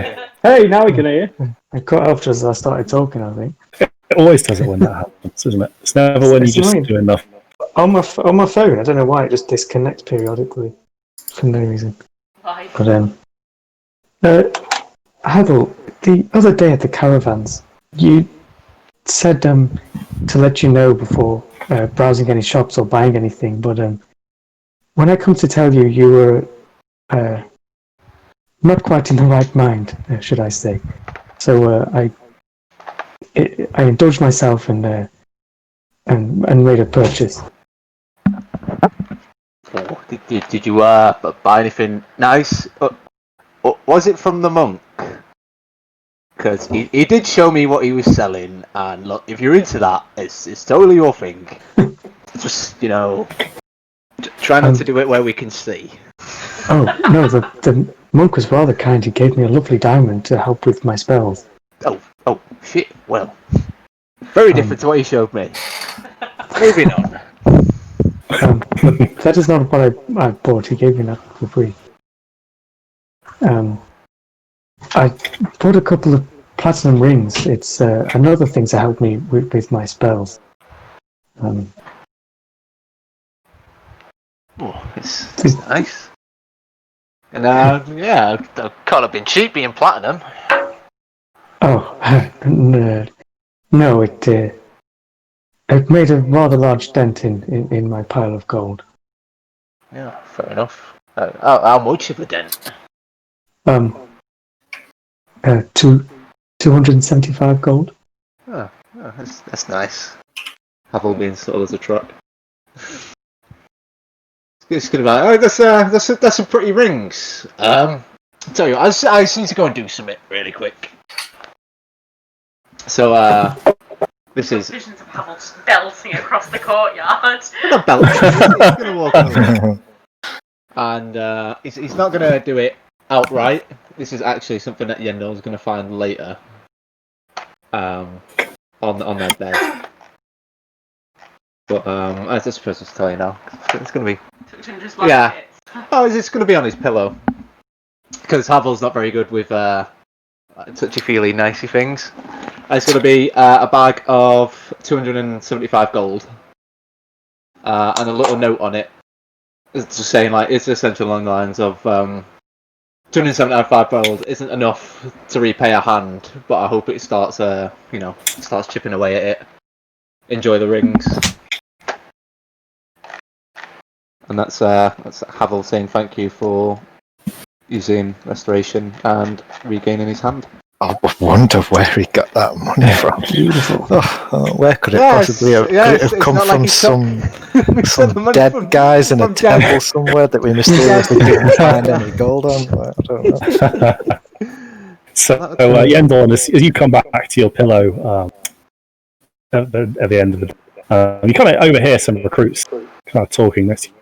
Yeah, somebody just left this on a pillow. How clueless of them. Well, it's mine now, so I'm joking. Havel would have been there with his both. Nah, Yendor, you kind of find this note and the kind of attached gold purse.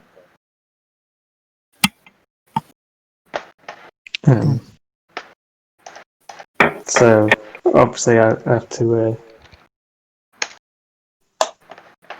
take the gold and I won't, because I know Havel's done this deliberately to kind of not have all the emotional sort of conversation about it. So I internally thank him, and that evening I dedicate my prayers to Havel. Oh, more people should dedicate prayers to me, really. Worship me. I am your patron now. Just demand strong liquor every now and again. Cool. Well, yeah. So Yendor, you add that to your tally. Yep. Rulin has his nice spear. Titus has his new shiny shield. Titus has his shield. What does that get you, by the way? It is a +1 shield. Oh. So he just made it looks like a big, it's from 300, but just steel. Just a big, thick steel shield. Nice. So what's your AC now, like 19, 20? It was 20. 20, nice. When he's using his shield and battle axe. When I'm not, then it's 17 when I'm not. So it's a big trade-off. And to be fair, when it's not, you've also got that kind of obsidian axe you found. So I'm not so sure Titus is going to be using that very often. I've thought about it a lot. I don't want him to take necrotic damage, but that's metagaming. He's stupid. He's going to use it. That's it. When he's in his pure rage mode, he just wants to inflict as much pain as possible. Right? Yeah, this is one of the first times I've actually played an entire one of our D&D sessions without having a drink the entire time. It's very difficult to play Titus sober. Cool. So Triss and Torek, what are you up to in the kind of dying hours of today?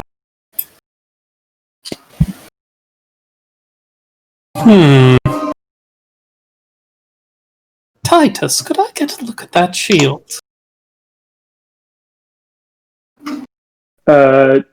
Titus is... Yeah, he nervously hands it up. Well, actually, no. He goes, "You cannot touch it, Liatooth." Okay. I like to imagine that when he speaks so seriously, like Torek actually gets a little worried. There's no intimidation necessary. It's just It's an automatic nat 20. It just He just sinks really deep into his boots of the winding path, just like.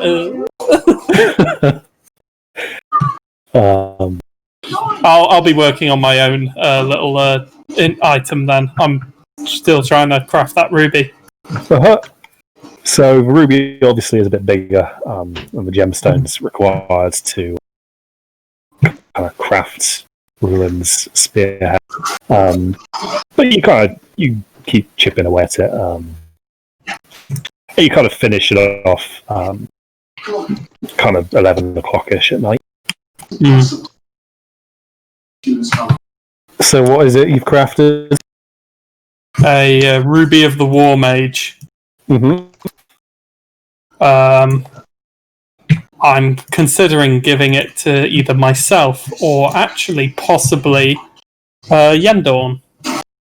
Yendorn is like one of the few people I haven't actually given a buff to yet, I think.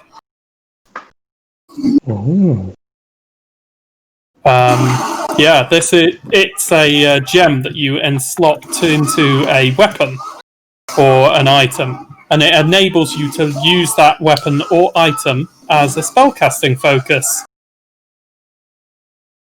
So, if I put it in your mace, you'd be able to wield a shield, or a second mace if you are so inclined, and cast your spells. Or I could put it in your crossbow. Oh. So he could shoot his crossbow while he's casting spells. They would still be actions, but he wouldn't have to put it away to switch between the two. I guess that lends into that whole idea of using, like, firing his crossbow bolts as his spells are like, shooting out. A spell bow. Guiding bolt has never made more sense. Yeah. It's just a fucking trace around, yeah. Is that Hawkeye with his quiver full of all his different spells? He just keeps pulling them all out and firing them off. Well, that's what I was thinking when back when Havel had all those different explosive arrows. It was just like just fucking pick and mix in this second quiver of what he's gonna pull out. Just doesn't know until he fires. That's amazing. I mean, that is exactly how we found out what the Dragon's Blood one did. Wow, yeah, that was quite an experience. That was quite a fun fight. Wrong arrow. I just went sideways so quickly. Flip the cart over, sent Torek flying. Knocked Tal out of his tree, yeah. That was so good. so dope. Cool. So yeah, Guy, you kind of do end up taking a while into the evening to do this, but you craft it up to a degree you're happy with. Oh, that's excellent. Cool. Is it? I suppose did we say goodbye to Shug, or did I miss it? I don't remember. Shug kind of left you guys to kind of make his own way in Illyris. So yeah, he departed a few days into your travel. It's crazy because he was really kind and he gave us all the money and stuff he had on him. Somehow I don't think stand-up guy. Somehow I don't think he was. Not quite. He has to obviously pay his way in Illyris. Does this mean we have to pay for taverns now? Unfortunately. I just want to see Titus doing the performances now. Just crafts himself some bagpipes or something. Thankfully, Really? Shug left me his drum so we can still play. Right, well, Rulin knows how to play a flute. That is in his tool proficiency. That's sick. This has never come up That's until super now. cool. Just these that's hobbies dope. that you didn't know about. I've just never role played it, really, I guess. That's so cool. Cool. So yeah, the night passed as much as the one before, and you kind of wake up. So you've got a bit of a decision now about what comes next. Obviously, Rock has just told you you've got potentially a good leader on this Hydra with another actual official contract with the Baron. Which, if you wanted to kind of go and look for Hydra in order to kind of get its spleen for Aquinia, would probably be a good place to start. There are other things, obviously, that would be of concern to you, so it's up to you guys. We do need to get Aquiniel back. Yeah, I'm quite happy for the Hydra contract. Yeah, me too. If we start making our preparations. Did we... I need to check over my notes, but when we researched the Hydra quickly in the library, did we discover weaknesses or anything about it or anything like that? I don't remember. You didn't really find much in that library about Hydras. No. They're not a common species. So we're going into it blind. Yep.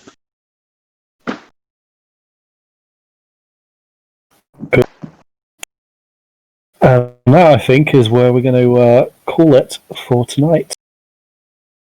Just so that I can prepare and get that all sorted for you next time. Oh, fucking dope. Does crafting Now give I'm- you experience? I messaged. Did I gain This was emotional like- experience? I've been doing a ton of crafting in Guild Wars, and this session was just very satisfying to finally make that shield. Oh god, that was so satisfying. Little upbeat way to offset the mental trauma. Yeah. It's been a session of upgrades, for sure. I was going to say, I messaged Rich about halfway through because it was like, we were getting these upgrades, and I was like, wow, I was like, Crispy's being generous this session, I'm nervous.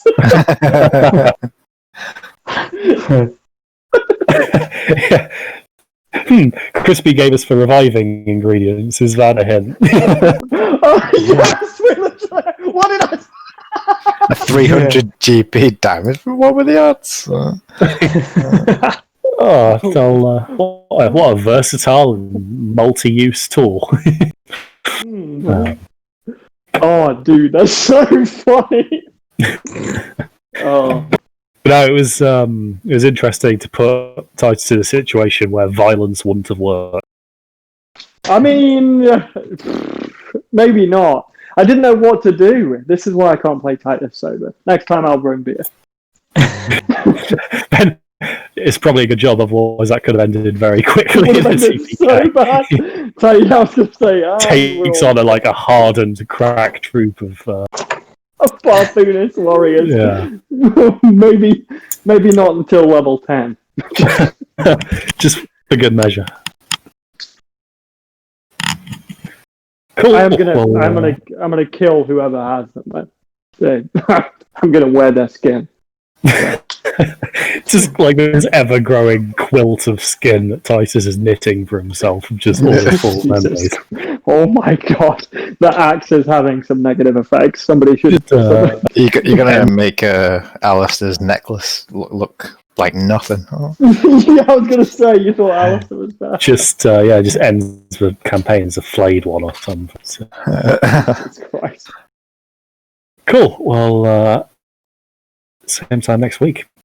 Yeah. Yeah. Amazing.